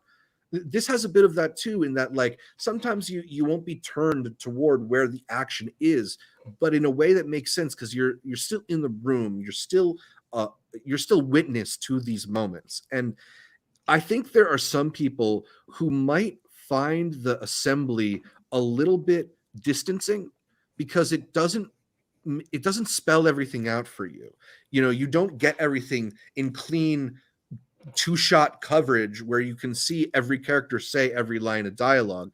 You kind of just have to experience it and feel it. And honestly, I found it to be so overwhelmingly effective. This was, to me, the best movie that I've seen so far at the New York Film Festival, and I've seen a lot of good stuff here already. I am really blown away by this achievement. It is beautiful, it's astonishing, it's incredibly powerful and deeply felt. And I just thought there's nothing quite like this movie. I've never really seen something like it. Nice. I don't know if you had brought it up in the chat. They had said this is the same cinematographer as All Dirt Road Stays Assault. That makes a lot of sense. I didn't Boom. actually see that. There you go. The way you were describing it, the Steve McQueen, Amazon Prime. Oh, Small Four. Axe. Yes, the one where they party. Remember? There's elements of that too. Yeah. Because like they'll go it's just sort of outside these and moments. yeah, they won't linger on the like trauma or like the negative sides of it. It's like they're on the outskirts and they go back to rocking. Yeah. It kind of sounds like that. Like it's only trying to remember the good memories, but obviously there's borders of bad. Yeah, and I wouldn't say it's entirely trying to be just the good bits, but it's not indulging in those Gotcha. more in those worse aspects. I mean, they're certainly there, and I wouldn't say this is like an easy film to watch, but it's also not like it has this kind of like ethereal quality to it. It feels really like stream of consciousness in a way. And particularly when you get into elements that foreshadow things later in the film, I thought it was just really brilliant in how it puts it all together. I do think there are going to be some people who come away from this movie and don't really get everything that happened because it's not spelling this all out for you, but Okay. it's all there. It's all really expertly told, and it's just like it's so evocative. This is great. I know there was footage out. Yeah, they dropped the trailer the morning that I went to go see the movie. Wow.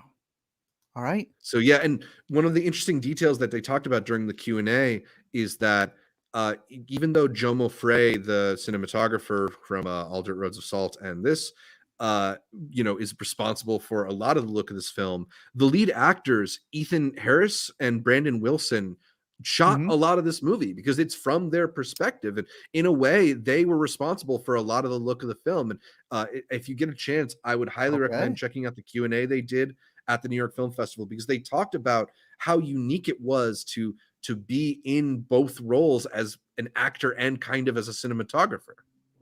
That's fascinating.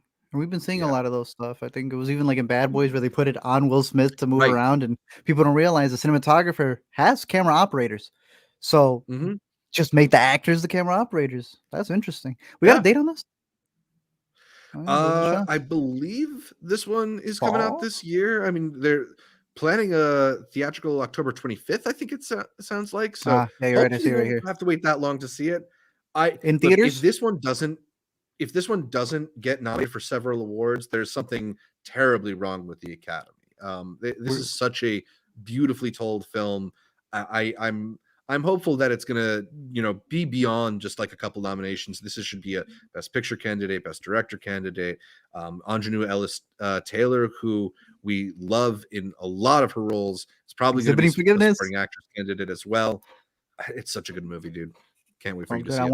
I want to nominate it 3 ways. To go back on what you had brought up earlier, his documentary Hill County this evening was nominated.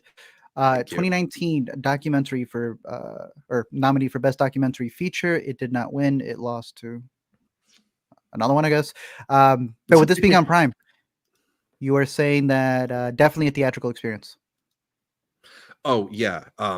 This is such a beautifully told movie. Do not miss it on the big screen if you have the opportunity to see it. It's a special movie. Yeah. Sounds good. All right, I'm excited. Yeah. Those are some of my biggest ones. Anora, Nickel Boys. I will be heading over to the Eephus. I will be crashing the baseball game. The pickup game. Hell yeah. What's your position? I'd be shortstop. Shortstop? Nice. Shortstop. That way if it goes over me, yeah.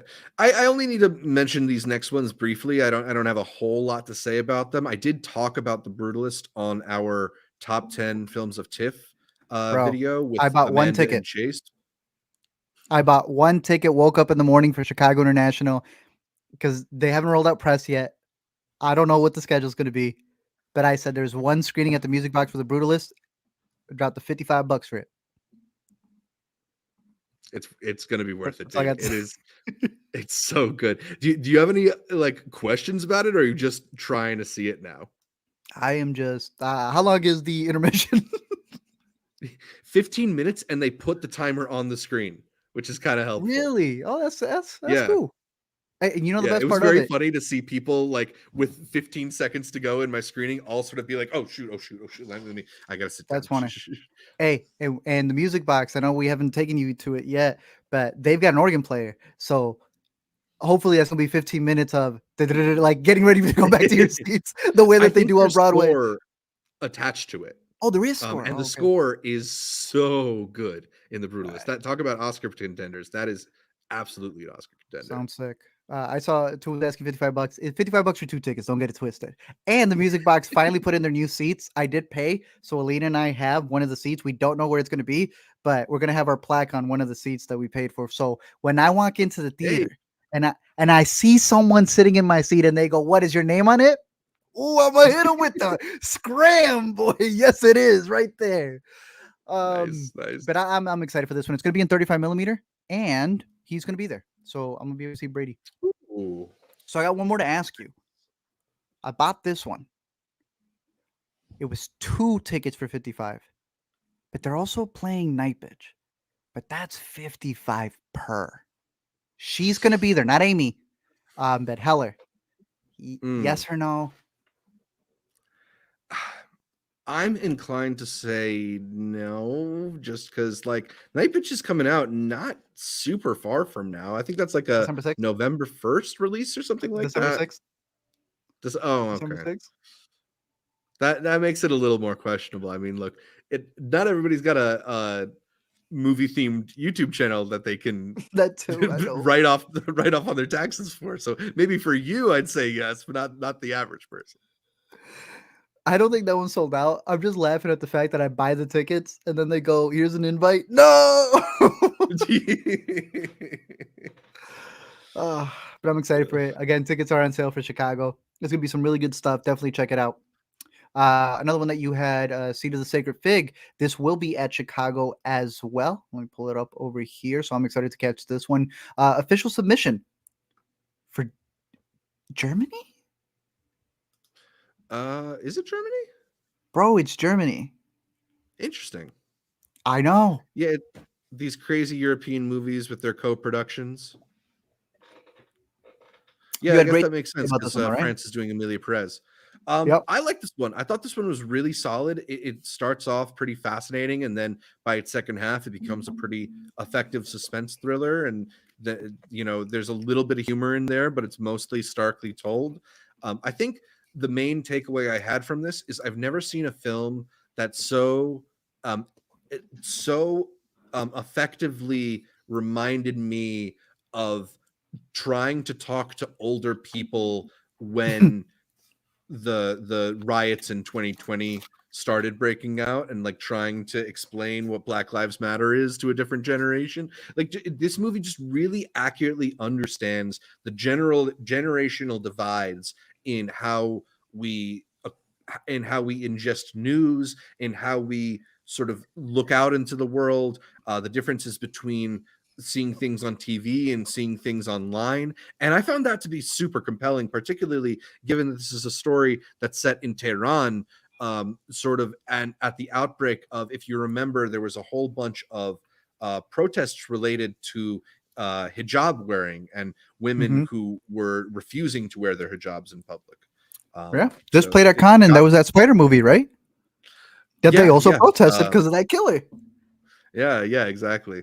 So it's really fascinating stuff and blends some real world footage with the story in an intriguing way. I think this is definitely going to be a strong contender for Best International Film at the Oscars. Sounds pretty good.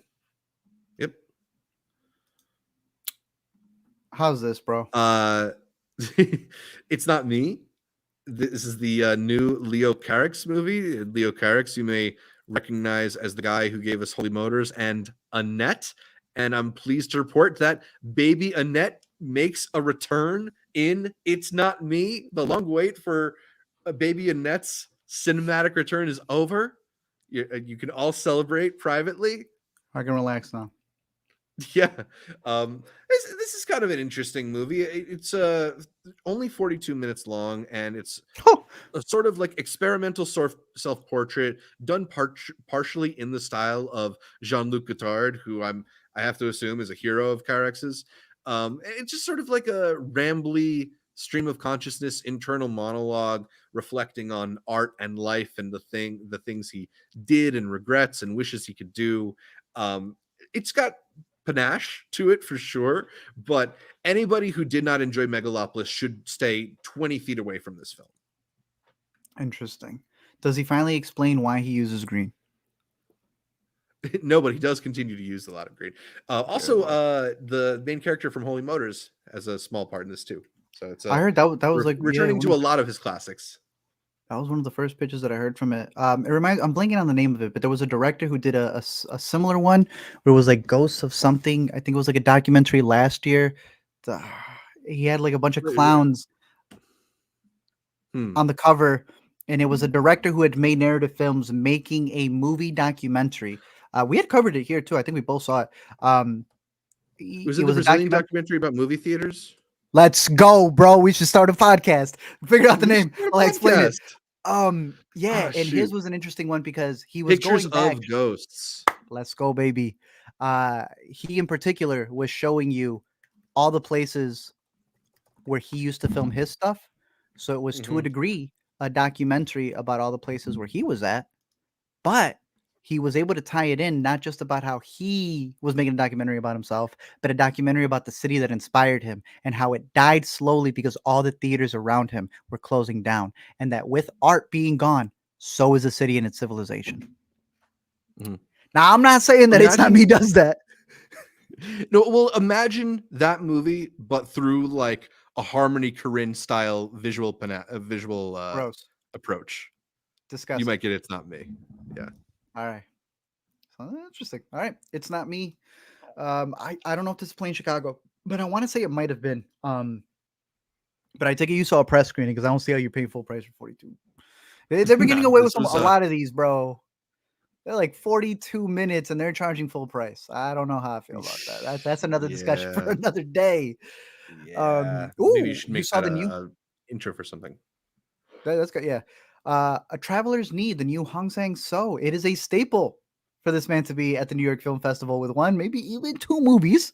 How was this one? Two. He's got two this year. I think he had two the last 2 years. Of course. This man just like pumps them out. I believe that this is Hong Sang-soo's first English language film, which is also a bit intriguing. This one stars Isabelle Huppert, of all people, as a French woman who is in Korea, I believe it is. And yeah, I don't know. It's just kind of her navigating the intricacies of translation. She is trying to teach people French and also have things translated to her. I don't know, man. I've never really vibed with Hong Sang-soo as a filmmaker, so I'm gonna just assume that this is a me problem and not a him problem, because lots of people dig this guy's movies. There's like certainly some humor in it, but I found it to be really, really gingerly paced and awkward and slow. I don't know, man. I just can't do it. I can't do it with him. Sounds like him. Yeah. All right. That sounds good. And as is tradition for Hong Sang-soo, he is basically every role in this film. He's the director, the producer, the writer, the editor, the cinematographer, the composer. His credits are funny. When I saw Novelist film, it was like, come on, bro. It sounds like the kid who wanted to let you know I did the group project. Yeah. Tell me about this next one because it piqued my interest at TIFF, and I want to say it's a submission, maybe for Portugal, but I could be wrong.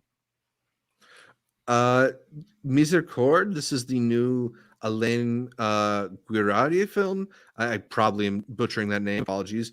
The filmmaker behind Stranger by the Lake, which I know a lot of people really love that film. Yeah. And this has got some similar elements of like eroticism thriller with queer elements. This is about a man who returns to to a town that I think he grew up in after for a funeral, and then he sort of lingers around, and old resentments come up, and things become sort of I don't know, complicated for him. And then there's sort of a lingering tension throughout the film. And I think it's one of those movies where you know something bad happens and you're kind of just waiting for it to catch up with the main character. But in that sort of like patience that the film is asking you for, I found it to be a little bit uninvolving. I was sort of waiting for another shoe to drop, and I got really like fed up with this movie. And then after I got fed up with it, I sort of was pulled back in. I think it ends up finding some interesting nuances in sort of this philosophical debate on what the outcomes of the situation should be, what is justice, and what are like good morals to have. There are these interactions that the main character has with a priest in the town that are very, very funny. And I went from sort of being ready for the movie to end to actually kind of enjoying myself with it.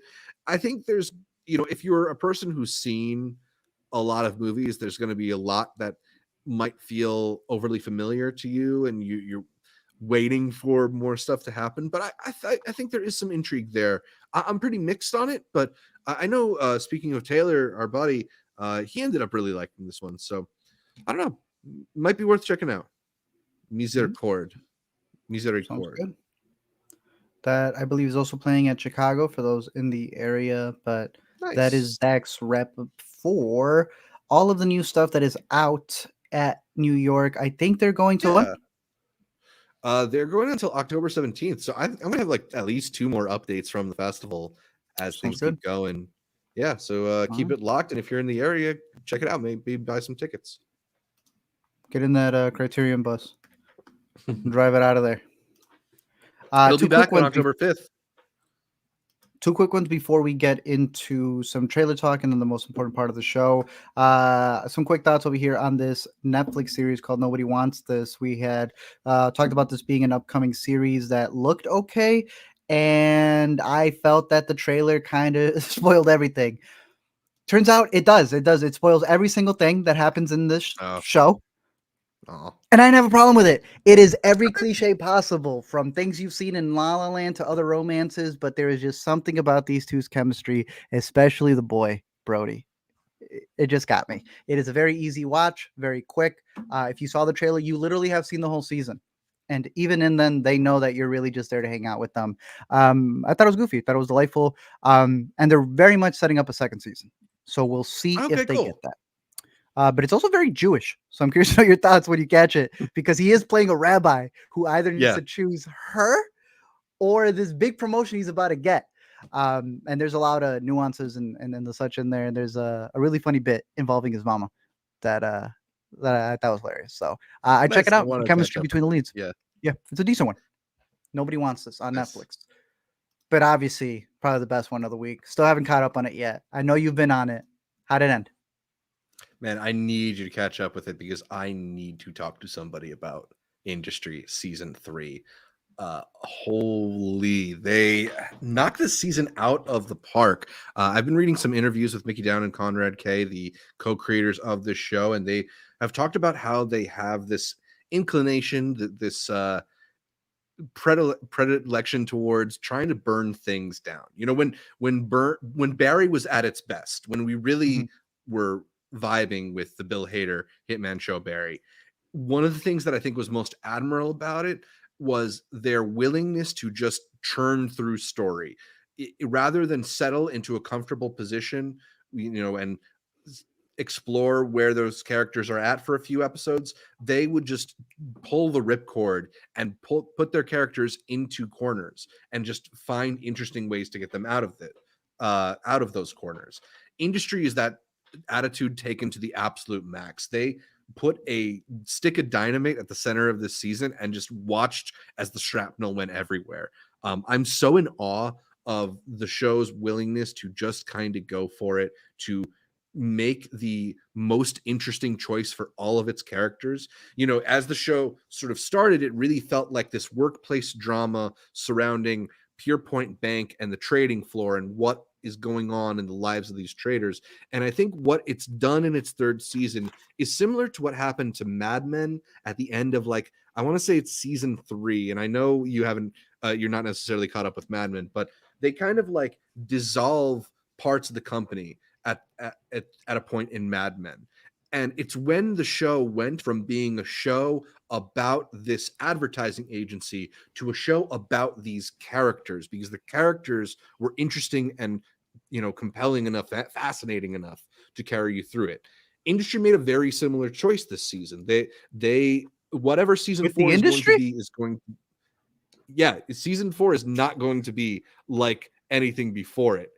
They are exploring what the most interesting dramatic possibilities are for all of these characters, and I just can't wait to see where all the pieces fall. The end of season 3 is one of the most confident lines I've ever heard in a season finale. They basically are daring you to change the channel on them, because this is a show at the top of its game. It's so fascinating. You know, they made some interesting sort of stylistic departures to what they normally do with their season 3 finale, but the show is just so confident and self-assured that it all lands, and they've earned it, because I just don't think there's a better show on TV right now. Damn. Wow. All right, I gotta catch up. I've been hearing good things about this boy too. Harry Lottie. He's who's playing Rob. Yeah, and he is in the new Joker. Oh wow, I guess that is a spoiler. Never mind. Let me scroll up, sir. Damn, bro. I don't know if that was known. Okay, I was just gonna allude to it because I had read some spoilers. Damn, if that is confirmed, then so is the other wacky stuff from Joker. But we will get into that. Anyway, he has a big movie coming up. I'll put it that way. So he's gonna be one of the biggest jumps from there. Yeah, definitely looking forward to catching up to this over on HBO. What are you sticking to now? If it wrapped, Agatha. I mean, I guess I gotta get into the Penguin, right? The Penguin's decent, yeah. But let's talk really quickly on some trailers, because we had a slew of really good stuff. The first one, which I believe we have both seen, would be the newest one from what's the guy who won? The Oscar for Parasite has a new film called Mickey 17, where there are 17 Mickeys played by none other than Robert Pattinson. It looks fun. Did you hear that the book was originally, I think, called Mickey 7, but he upped it to 17 because he wanted to kill Robert Pattinson more? That's funny. Okay. Yeah. I think it spoils a lot. I'm not gonna lie. Yeah, but I mean, I think you'd like to think that a director as fascinating as Bong Joon-ho will have more surprises than what we get from a 2-minute trailer. I'm always excited to see Robert Pattinson doing a silly voice in a movie. And look, I mean, what's your least favorite Bong Joon-ho movie? Like, come on. Mm-hmm. Okja. 4-star movie. Great stuff. Yeah, it's gonna be good. This is gonna be. I keep thinking it's Netflix, but it's gonna be theatrical, if I'm not mistaken. So, looking forward to it. January. It's very stylistic. January though. Oh shoot, it's coming out while we're at Sundance, so at least we can maybe see it together. Is it? Yeah. Mickey 17, 31st. Damn, right smack dab. Why would you do that? Why? Because one that isn't coming out. How to release these things. What an asshole. The Thunderbolts trailer. I know you're a big MCU fan. I know you're very excited for this trailer to drop with the asterisks. You being a non-MCU fan, what's your theory on this asterisks? Wait, what's going on with this asterisk? Is there an asterisk in the title? Oh, you have it. Oh, you didn't even. Yeah. Let me try to get over here to the. Okay, I see. Yeah, right here. Let me play it. So technically, when they show you the title, you can be seen there, right? Thunderbolts. They animate the asterisks. This was in the poster. It was in the reveal at whatever con. So they're making it a big deal, but they will not tell you what it is. What does it mean? Are they going to change the name? Is it something within the movie? What you got? Could they not really be the Thunderbolt? I don't know, man. I don't understand the lore here. The asterisk stands for Zach not giving a damn. No. Hey, I actually think this is one of the better trailers that they've had. Not even story-wise, because it really just feels like Suicide Squad again. They're all stuck, like having to be with each other. But it actually looks like one of the better movies just visually. There is some color grading going on here. The actors look like they're trying to give it their all because it feels like they're not going to get another Marvel movie. I thought it looked good. I'm actually a little intrigued. Yeah, and then I saw the next episode of Agatha. We've been through a phase of Marvel that's involved a lot of films in which actors wave their arms at each other and emit balls of light and energy in order to defeat one another. So just getting an entire movie that looks like it's centered on like fisticuffs and shoot 'em ups and tangible kinetic action feels like a salve, you know. I think so. There's at least gonna be at least the promise of some fun action scenes that aren't buried under CGI mush. If that's the case, then I'm all on board. I mean, it looks like it could be fun. As you mentioned, it's got a pretty fun cast. I should be good. Against my better judgment, am cautiously optimistic here. They've got slated. They have a May date slated, not necessarily May 2025 a date yet, but that's a pretty good one. I think that shows more confidence than when they put it on other ones. To me, the biggest trailer, we have so many to go through, but I'm just gonna put the big one right here. Sinners looks incredible. I have nothing else to add other than I don't know if you've ever read American Vampire. It's a graphic novel from Vertigo. This feels like he chose to not get the rights and said, I'm going to do it anyway. Also dealing with vampires in this time period. I love that comic book. I love everything about this trailer, bro. I am sold. Yeah, man. I mean, to me, this is like confirmation that Ryan Coogler should be sort of said in a similar breath as the people like Christopher Nolan and Jordan Peele, who are making these blockbuster pieces of entertainment that also just look and feel like movies, like real, locked in movies. This looks like it's going to be so much fun. Just that shot of Michael B. Jordan with his arms looking swole as anything as fuck. I don't know, man. I'm very hyped on this. Very hyped to be getting the first original Ryan Coogler movie in 12 years. It's been 12 years since Fruitvale Station. You consider that original? It is semi, but it's a true story. Yeah, but it's different than like basing it off of like a comic book or something, right? Like he's not taking like established characters and established dialogue and stuff like that. It's more like a based on. I see this is the most original because it looks like the most badass thing that we haven't gotten. The most original Ryan Coogler movie original. Ever. Did you hear what date is this? Deal where he's going to get the rights back to this movie? No, tell me. So he worked out a deal with Warner Brothers in which Warner Brothers has the rights to distribute the film, but after a set number of years, and I don't think they've published how many years it will be, the rights are going to be returned to Coogler in a way that's sort of similar to like what Francis Ford Coppola is doing with Megalopolis, in that Lionsgate's distributing it, but he still owns it. And it feels like a pretty interesting trend. We've seen Shyamalan do some similar things, and that he will still finance the films to have more control over it. But I like that. It enables Coogler to avoid a situation where a company like Warner Brothers would put this film out as a tax write-off or take it off of their streaming services and you'd never be able to see it again. He's going to have control over it. Interesting. All right. That sounds good. Yeah. Hopefully more people do stuff like that.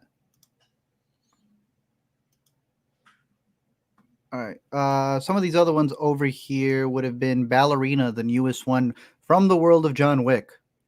Call it what you will. Way to bring him back, considering that he had his 4, but this time it is with Ana de Armas. For whatever reason, I kept confusing this character as being the one who was in 007. Completely different. I don't think we've gotten an image of her from the other movies, but I believe it's supposed to take place between 3 and 4. Yeah. I think they have delayed this 3 to 4 years already. So we'll see what comes up with this. But I guess it looks good. Why would they let it go? What is the best John Wick movie or like spin-off or I get what's this company 8711? What's the best 8711 movie that is not John Wick? Atomic Blonde. Is it nobody? Atomic Blonde. Yeah. You don't like so Atomic you think this is Blonde? going to be better than Atomic Blonde? It looks. It does kind of look cool. It looks nice. I like Atomic Blonde. I agree with you. Nobody. Nobody 2 just wrapped filming as well, and they've got I think you guys covered his movie, the Strays movie out of TIFF. He's the one I think directing that one. So bro, I am fully game for that one, especially because they flipped it. They kind of left Atomic Blonde in the dust, to be honest with you. But I don't know. We'll see. This is obviously something that they want to add to the world. Their series didn't do well on Peacock. No one really saw that. Yeah. So I don't know what they're going to do with this. Obviously, they want it to be the new face. She's younger. They still have Halle Berry that I know they wanted to do a spinoff with. I don't know. We'll see what they do there. But the date for this one so far, I believe, is going to be June 6th. So summer one. It's going to be a packed 2025. Oh, yeah. And then to wrap up this year is the new Nosferatu trailer. I didn't see it either, so just skimming through it over here. I can't wait to go see this in the theater because when the first teaser played, I thought it was gorgeous. I'm all in on this one. I think this is going to be the biggest movie that he's had so far. I think The Lighthouse, I know, was a hit for many people, but it was still a little bit more indie. The Viking one, I'm blinking on The Northman. That was kind of like a sneaky hit. Like it did really well on VOD and exactly. But it should have done better. I like that movie. Yeah. I think this is the one. I think this is where he's going to come in. Perfect release strategy for it to be on Christmas as well, considering what it is. I think all those what is it? The Nightmare Before Christmas people. This is what they love, that gothic stuff when the snow is out. I think this is going to do very well. And it just, dude, look at these frames. Yeah, it looks awesome, as you have come to expect from a Robert Eggers movie. You know, I actually think I was gonna at some point update my thoughts on what movies might ultimately get nominated at the Oscars. Maybe I'll do that next week. But there's a few films that played at the festivals that didn't get as strong a reception as people were anticipating. And I was looking at what's coming out, what could get nominated. And I'm starting to think there's a world in which we get a Nosferatu Best Picture nomination. It makes sense. Don't like put it in pen or anything like that, but I would not be that surprised considering how incredible this looks and how incredible a filmmaker Robert Eggers is. I'm gonna win up the pen, bro. I'm gonna publish it on YouTube, live streaming right now and recorded. Oh no! And I think you're right. Why wouldn't the Oscars want us talking? Why wouldn't they want Nosferatu? Like it's got a legacy to it. It just makes sense when you've nominated a lot of other movies in the past that have similar backgrounds. I think it'd be very smart. How are you feeling though with this one? Gladiator II getting another trailer. I'm not even here to talk about the trailer. I'm here to talk about the marketing, bro. You know, there was pushback when they decided to use current songs. We didn't mind it. Now they're doing so much mixed marketing for Gladiator, where they're bringing in athletes or they're bringing in influencers. Are you worried at all that they might be diluting the world of Gladiator? Or has it not affected you at all? It hasn't affected me at all. And some of that is that like I just ignore a lot of marketing. Like I'm not watching cable TV in that way. And that's my bit. Yes. Yeah. But like I think this is just I think this is just like selling $100 million movie in the year 2024, right? Like Barbie had a relentless marketing campaign and that movie was good. But it's if you need your movie to open to a certain number, you just got to flood the space like never before. And I mean, you know, I don't think this is Sir Ridley himself doing all these ad spots and stuff like that. It doesn't really have me worried, but I could see how it gets annoying, and sometimes that stuff ultimately affects a release. I mean, we saw how people felt about Speak No Evil by the time that movie came out. Yeah, we'll see. That's coming out November 22nd. So we will already know the next president by then. Whoa, Gladiator 2 in theaters very soon. And then the last one, probably my second favorite to the vampire trailer, Sinners, would be The Last of Us Season 2. It looks great. It has me questioning things considering I've played the game. It has some really cool... I'm questioning this scene for sure. It has me looking at some new... Oh, this shot right here, dude. This shot is insane. I love it. They killed it.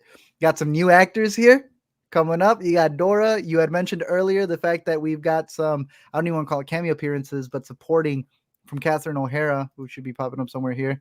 But one of the big things would also be we got our first glimpses of the character of Abby. I'm curious to see how they end up playing it, considering that they might want to go a different route, how they end up expanding it. But more than anything, there was a lot of controversy if you played the game or were just even online when the game came out in terms of how the story plays out. I'm curious to see how ballsy they go, but I am fully invested in for The Last of Us returning in 2025, but they won't say when. I'm assuming since season 1 played when we were at Sundance, that's when it's going to premiere. And then wrap Feels up like a wintertime show for me. I mean, it's a wintry season, so that would make sense. New Last of Us. But that is all of our trailers for this week. A lot of good stuff. That means that we have so much on the horizon as we enter October. But before we talk about the coming attractions for the first week, we got to give a shout out to the most important people who make this show possible, the Intercut patrons.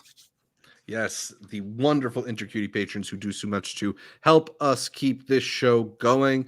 They support the show by heading over to patreon.com/intercutpod or by just clicking the join button right here on YouTube. And they are in the Academy tier: Tushar, Cademan, Connor, Josh, May, Ricky, Joe, Wiley, Benji, Matt, Jeremy, and Michael, I guess. And then in the producer tier, we have Toon and we have Brandon G. Josh actually should be bumped up to that producer tier. Next month, I will update the graphic and he will be there as well. So shout out to all of them. Special shout out to Michael, I guess, who left us a very nice review over on iTunes. He gave us a 5-star review, said we are unmatched in coverage. Quote, the Intercut podcast is a must listen for anyone who loves movies and TV. I can't think of another podcast that reviews so many current movies and TV shows with such depth and insight, whether it's the latest blockbuster or a hidden gem from a film festival. Intercut has it covered. Thank you so much, Michael, for that awesome review. And thanks to all our patrons who support the show once again by heading over to patreon.com/intercutpod and signing up for as little as $3 a month, or by doing that same thing right here on YouTube by clicking the join button. And doing that gets you in for all sorts of cool stuff, like early access to our Intercut episodes, stuff like the interview that we just did with Things Will Be Different director Michael Felker. If you are a patron, you can watch that right now before it's available to the public. You also, as a patron, get invited to our monthly video chats, the next one of which is happening right after this stream. So if you want to hang out and talk movies with Arturo and I once a month, you can head over to Patreon or stick right here on YouTube and contribute as little as $3 a month. Fine. I sent you a thing. I meant to send it earlier, but there was a little podcast thread that was on Reddit that Alina stumbled upon, where they were asking what are the best film podcasts out there, and you know, all the usual suspects of the people who've been around for a decade or so. But we had a comment from a Shawnee One. So Shawnee One, yeah, I know you're listening. Shout out to you for giving us a shout out there among all the podcasts. We appreciate you. Yeah. Another quick shout out to Jeremiah Battle, who was in the live stream a bit earlier, said that he worked the red carpet for Nickel Boys with Letterboxd, but wasn't able to see the film. That very cool opportunity. Congrats to you. Jeremiah is doing the good work and spreading our story on TikTok. He's recommended us over there before. So a big thank you to Jeremiah for continuing to support the show and watch us. Thank you. Appreciate that. All right. Time to talk about all of the new releases this week. Let's do it. The biggest one, I think, actually played today, depending on where you were. There were screenings for Joker 2. I'm not saying the subtitle. Joker 2 premiered. I'm seeing it on Wednesday. I've had it spoiled for me. I think. I don't know. There was a leak that came out, and Zach, I don't think it's true because it is the most. Do you want me to spoil it for you? Sure. I don't care. Open up the private chat. I want you to read this, not out loud, but I'm going to send it Right. to you. We're just going to see how I want to react see to this yeah. news. Let me see.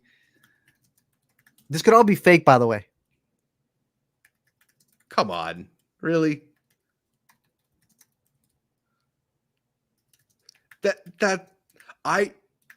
So I don't know if I believe that, whatever the thing that you're saying, because that is ridiculous. And I very much hope that's not true. Well, the last part I think is confirmed, right? I thought. I don't know. We shall see. I have heard some ridiculous stuff from the complaints that have come out of what was it, Venice? Anything can go. I have heard this is a troll of a movie. I will be seated on Wednesday to see it. She already came out with an album called Harlequin. That's just covers. I don't think you're that excited. I'm okay with it. Joker 2. The first movie was just so overblown. Like, it's not even that I thought it was particularly bad. It's just that people were talking about it way more than I feel like it deserved.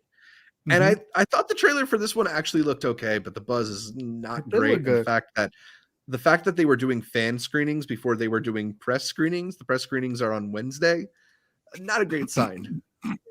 Right? Like, my AMC stubs can give me a better view than anything else, but hey, what are you going to do about it? Joker 2 coming out, as well as another installment in the VHS series, this one being VHS Beyond. Yeah. That'll be on Shudder. We'll get back to you. We'll rank whichever the best ones are, as well as what seems to be an underwhelming sequel to a smash hit that came out during the pandemic called The Platform. I remember this premiering at TIFF, it getting really big praise because people really like that concept. And I don't know why they're doing another one. I feel like they're going to run it to death. I'm trying to think of I'm blinking on, remember The Cube? Right. They ended up doing like 5 of those or something. So I don't know. Platform 2 does not look like it's going to live up to the hype. It looks like, ironically, a movie about overconsumption is being overconsumed now that they had a lot of people tune in the first time around. So very goofy stuff. I think the first Platform was like one of the first movies we did a longer review for after lockdown started happening. Probably. It was pretty early COVID, I think. Yeah. One that we're going to make a longer review for is It's What's Inside. One of the best of the year. Zach wants you to go watch the trailer multiple times so that you are prepared for what's inside. We're going to be bringing it up. We're going to bring it up again really quick. So let's wrap up what theaters are going to have, and that is Mean Girls. It is October 3rd, which is National Mean Girls Day, obviously. And they're re-releasing the good one. One came out this year, and they are not re-releasing that one. That should tell you everything about that reboot. Like, how did you not even mark it and wait for that to be an October 3rd release? Right? Dumb in every way, shape, or form. I mean, it'd be a musical versus a musical with Joker 2, but I think this one still holds up. We saw it at the beginning of the year when we went to go see the follow-up side story, whatever you want to call that new one. Mean Girls is a classic for a reason, and I still think it holds up. I'm not going to go see it in theaters because I have it at home. Exactly. Do you know that today's International Podcast Day? Yeah, why do you think we're streaming, bro? Is it really? Happy International Podcast Day, buddy. Hey, happy International Podcast Day. We should. Hey, look at this. Hey, we're observing. That's what we're doing. Yeah, we're observing here. Exactly. Tomorrow's National Coffee Day too. That one I didn't know. Ooh, yeah, I know you'll be observing that one. I'm observing it right now. Let's get into our picks for the week. One of the big ones that I've been anticipating is actually showing on HBO Max through Adult Swim. It's called Uzumaki. It is a massive manga that people are always recommending. And now they've turned it into an anime. The trailer is bonkers. I was waiting on the weekend to catch it, so I have not seen the first episode yet, but I have heard nothing but great things coming out of it. So this is one of my most anticipated on my watch list. And it's, again, streaming through Max. It looks like they've done an excellent job with it. It is pretty much a town where spirals take control. They keep seeing it everywhere, and it is some of the most insane imagery. And they've kept it black and white, and it still looks atrocious, gory, and above all, freaky. Uzumaki over on HBO Max. Another double twofer that I'm going to do over here is Sleep, which is now on VOD. I believe y'all were able to check it out through some festivals and such.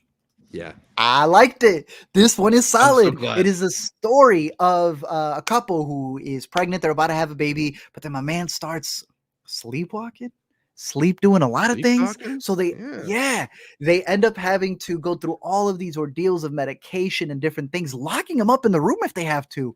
But the way that it plays out and the twists and turns and all of it, and even the rereadings of the movie to a certain degree, especially as I've gotten into more interviews, I think this is a fascinating movie. I'm looking forward to rewatching it. And I like all the little nuances in there. And if you are in a relationship and the person next to you's ever snored, this movie's for you. This movie's for you. I don't know how else to put it. You might even say it's one of 2024's sleeper hits. It is, bro. Honestly, yeah. This deserved more of a push, but Sleep out of VOD, a very good pick. And then the other one that I have over here, got it lost in the mix, is one that also, I guess, I wouldn't call it a sleeper hit, but I did sleep on until I saw some people giving it a little bit of praise. It was on Hulu, didn't even have it on our radar. It's called She Taught Love. Beautifully shot film about a romance between a guy who's, I'm assuming he was already really famous because a lot of people are recognizing him, but at the same time, he's going through auditions, going through the motions of being an actor. And then he meets someone who has a trailer right off the bat, and the movie tells you has cancer. And it's them just trying to coast and figure out life together. And I thought it was a very delightful movie. Sad, beautiful, funny, all the mixture that you need in a film that in other years probably would have had a limited run in theaters. And now sadly sits on Hulu without any promotion of any sorts. It took me forever even to find it, and it was their new movie of the week, but I'm giving it the shout out here. She Taught Love over on Hulu. And then our final pick, I'm gonna let Zach take it away because we're doubling it up over here for Netflix's. It's what's inside a movie so good that even though we had seen it at Sundance, we all went back to watch it again at South by Southwest. Despite what Art is teasing you with, do not watch this trailer. They spoil too much of the movie in the trailer. It is a movie that is going to be best experienced by just strapping in and going for the ride. This is the most roller coaster-esque film experience I've had in quite some time. It is such a thrill ride, fun social comedy with all these really interesting elements to it. I love how it's shot. I love how it's put together. The transitions are so creative and interesting, and it's just a great time, just a good movie. I'm getting a group of friends together this weekend just to watch it with people because I think it's one of those films that is particularly great to see with a crowd, especially if you have a crowd of like longtime friends that you can get together, similar to the longtime friends who get together in this movie. I just think that add to it. I can't recommend it enough. This is easily one of the best movies of the year. I would be very surprised if it's not on all three of our top 10 of the year lists. No. I'm surprised they didn't get a theatrical release. That sucks, but that's why festivals are sometimes I don't get it. But that's what happens. At least they got picked up. People are going to be see it. I think it'll be a hit. I think people are really going to enjoy this. And then it'll be accessible to everybody. Sounds good. Absolutely. Also going to give a recommendation to a film that's going to be out in theaters this Friday. It's Things Will Be Different. This is a movie that we really enjoyed out of South by Southwest from director Michael Felker. And it's an interesting mashup of a couple different ideas because this is a film about a brother and sister on the run after committing a robbery. And in order to escape the people chasing them, they go through a portal that takes them through time in a way. So you've got sort of a genre mashup, mix-up of sorts, in a bit of kind of like a bottle movie as well. There's not a lot of characters, not a lot of locations, but I think it's just very clever, particularly with the way that it sort of breadcrumbs information for you. You only ever know just enough to leave you guessing, leave you asking more questions. I thought it was really entertaining. I thought it was really well done. We got to talk to Michael Felker really recently. It was a really interesting interview. Stay tuned to the podcast channel this week when we're going to run that one. I think we're running it on Thursday and talking about our favorite time travel movies as well. A really fun discussion. So watch the movie and look out for our episode. Should have asked him about the Heaven's Gate logo that they got on the poster right here. It's a very cool poster. But he did bring up a really crazy theory that has me wanting to check it out again. It was one of those that he didn't even expect, and that's when you know, like, oh, right. You got a doozy on your hands. Absolutely. My last recommendation isn't so much a recommendation for a movie as it is for fall film festivals, because it's the season, right? Like, it's the season. I'm in the middle of the New York Film Festival right now. It's going on until October 14th, so there's still plenty of time to check films out if you're in the New York area.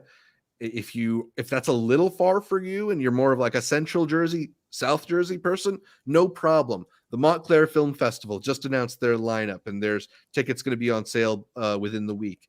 If you don't want to do Montclair, if you're maybe a little closer to Philadelphia, no problem. The Philly Film Festival is coming up at the end of October. They're announcing their lineup on October 2nd. So there's a couple days until you get to see everything that they have to offer. I know Art Zach, I'm not in any of those places. Well, maybe if you're more towards the Midwest, you can check out the Chicago Film Festival. What? That I know Arturo is very excited for. The 60th Chicago Film Festival. Is that possible? Big 6-0, bro. It's the longest running film festival in North America. Check it. Wow. Probably ranked 60, but you know what? We the longest. I mean, it's a really solid lineup. I was looking through it. There's a lot of stuff to get excited for in the Chicago lineup. I appreciate that. They always are able to come up with some picks that maybe you missed from TIFF or New York or the such, but like some stuff that is from overseas, international picks. They really focus on the eye in it, and that's usually where we get a lot of press screenings from. So I'm very excited. Definitely. And look, if wherever you are throughout the country, at least here in America, there's a chance there is a regional film festival somewhere not too far from you. The fall is when a lot of these film festivals happen because they're sort of platforming these prestige awards movies and expanding them as they, get out into the world.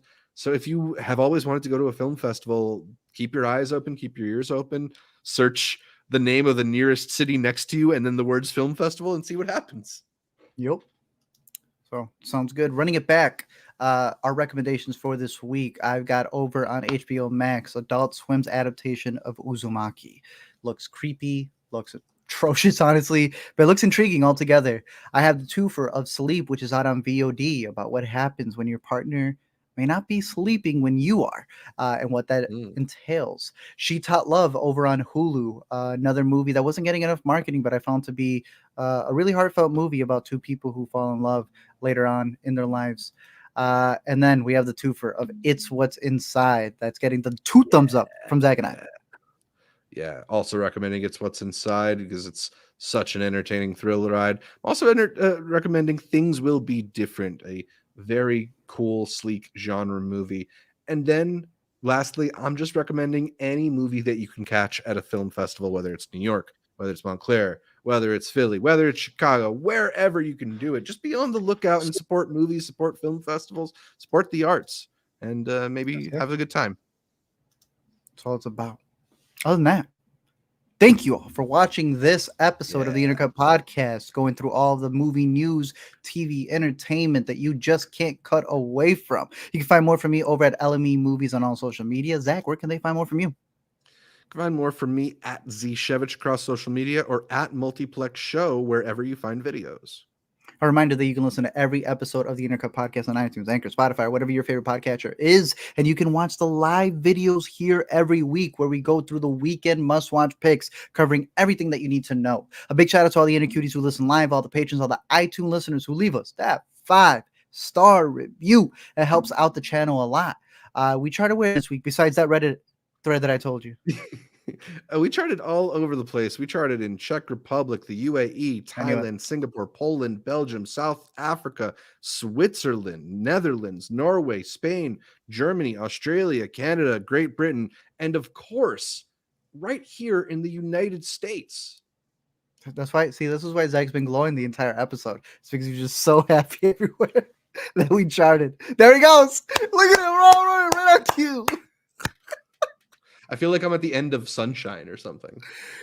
Bro, you in Steven Soderbergh's presence is what you're in, bro. I don't know who's in the room with you. Don't forget to leave us a comment, drop a like, follow the socials over at Intercut Pod. Make sure to check out the Patreon if you want to be an upcoming Intercutie. We're going to be sending the link right after this so that we can talk some movies as we head into spooky season for October. But until next time, keep watching movies, and we'll see y'all later. Take care.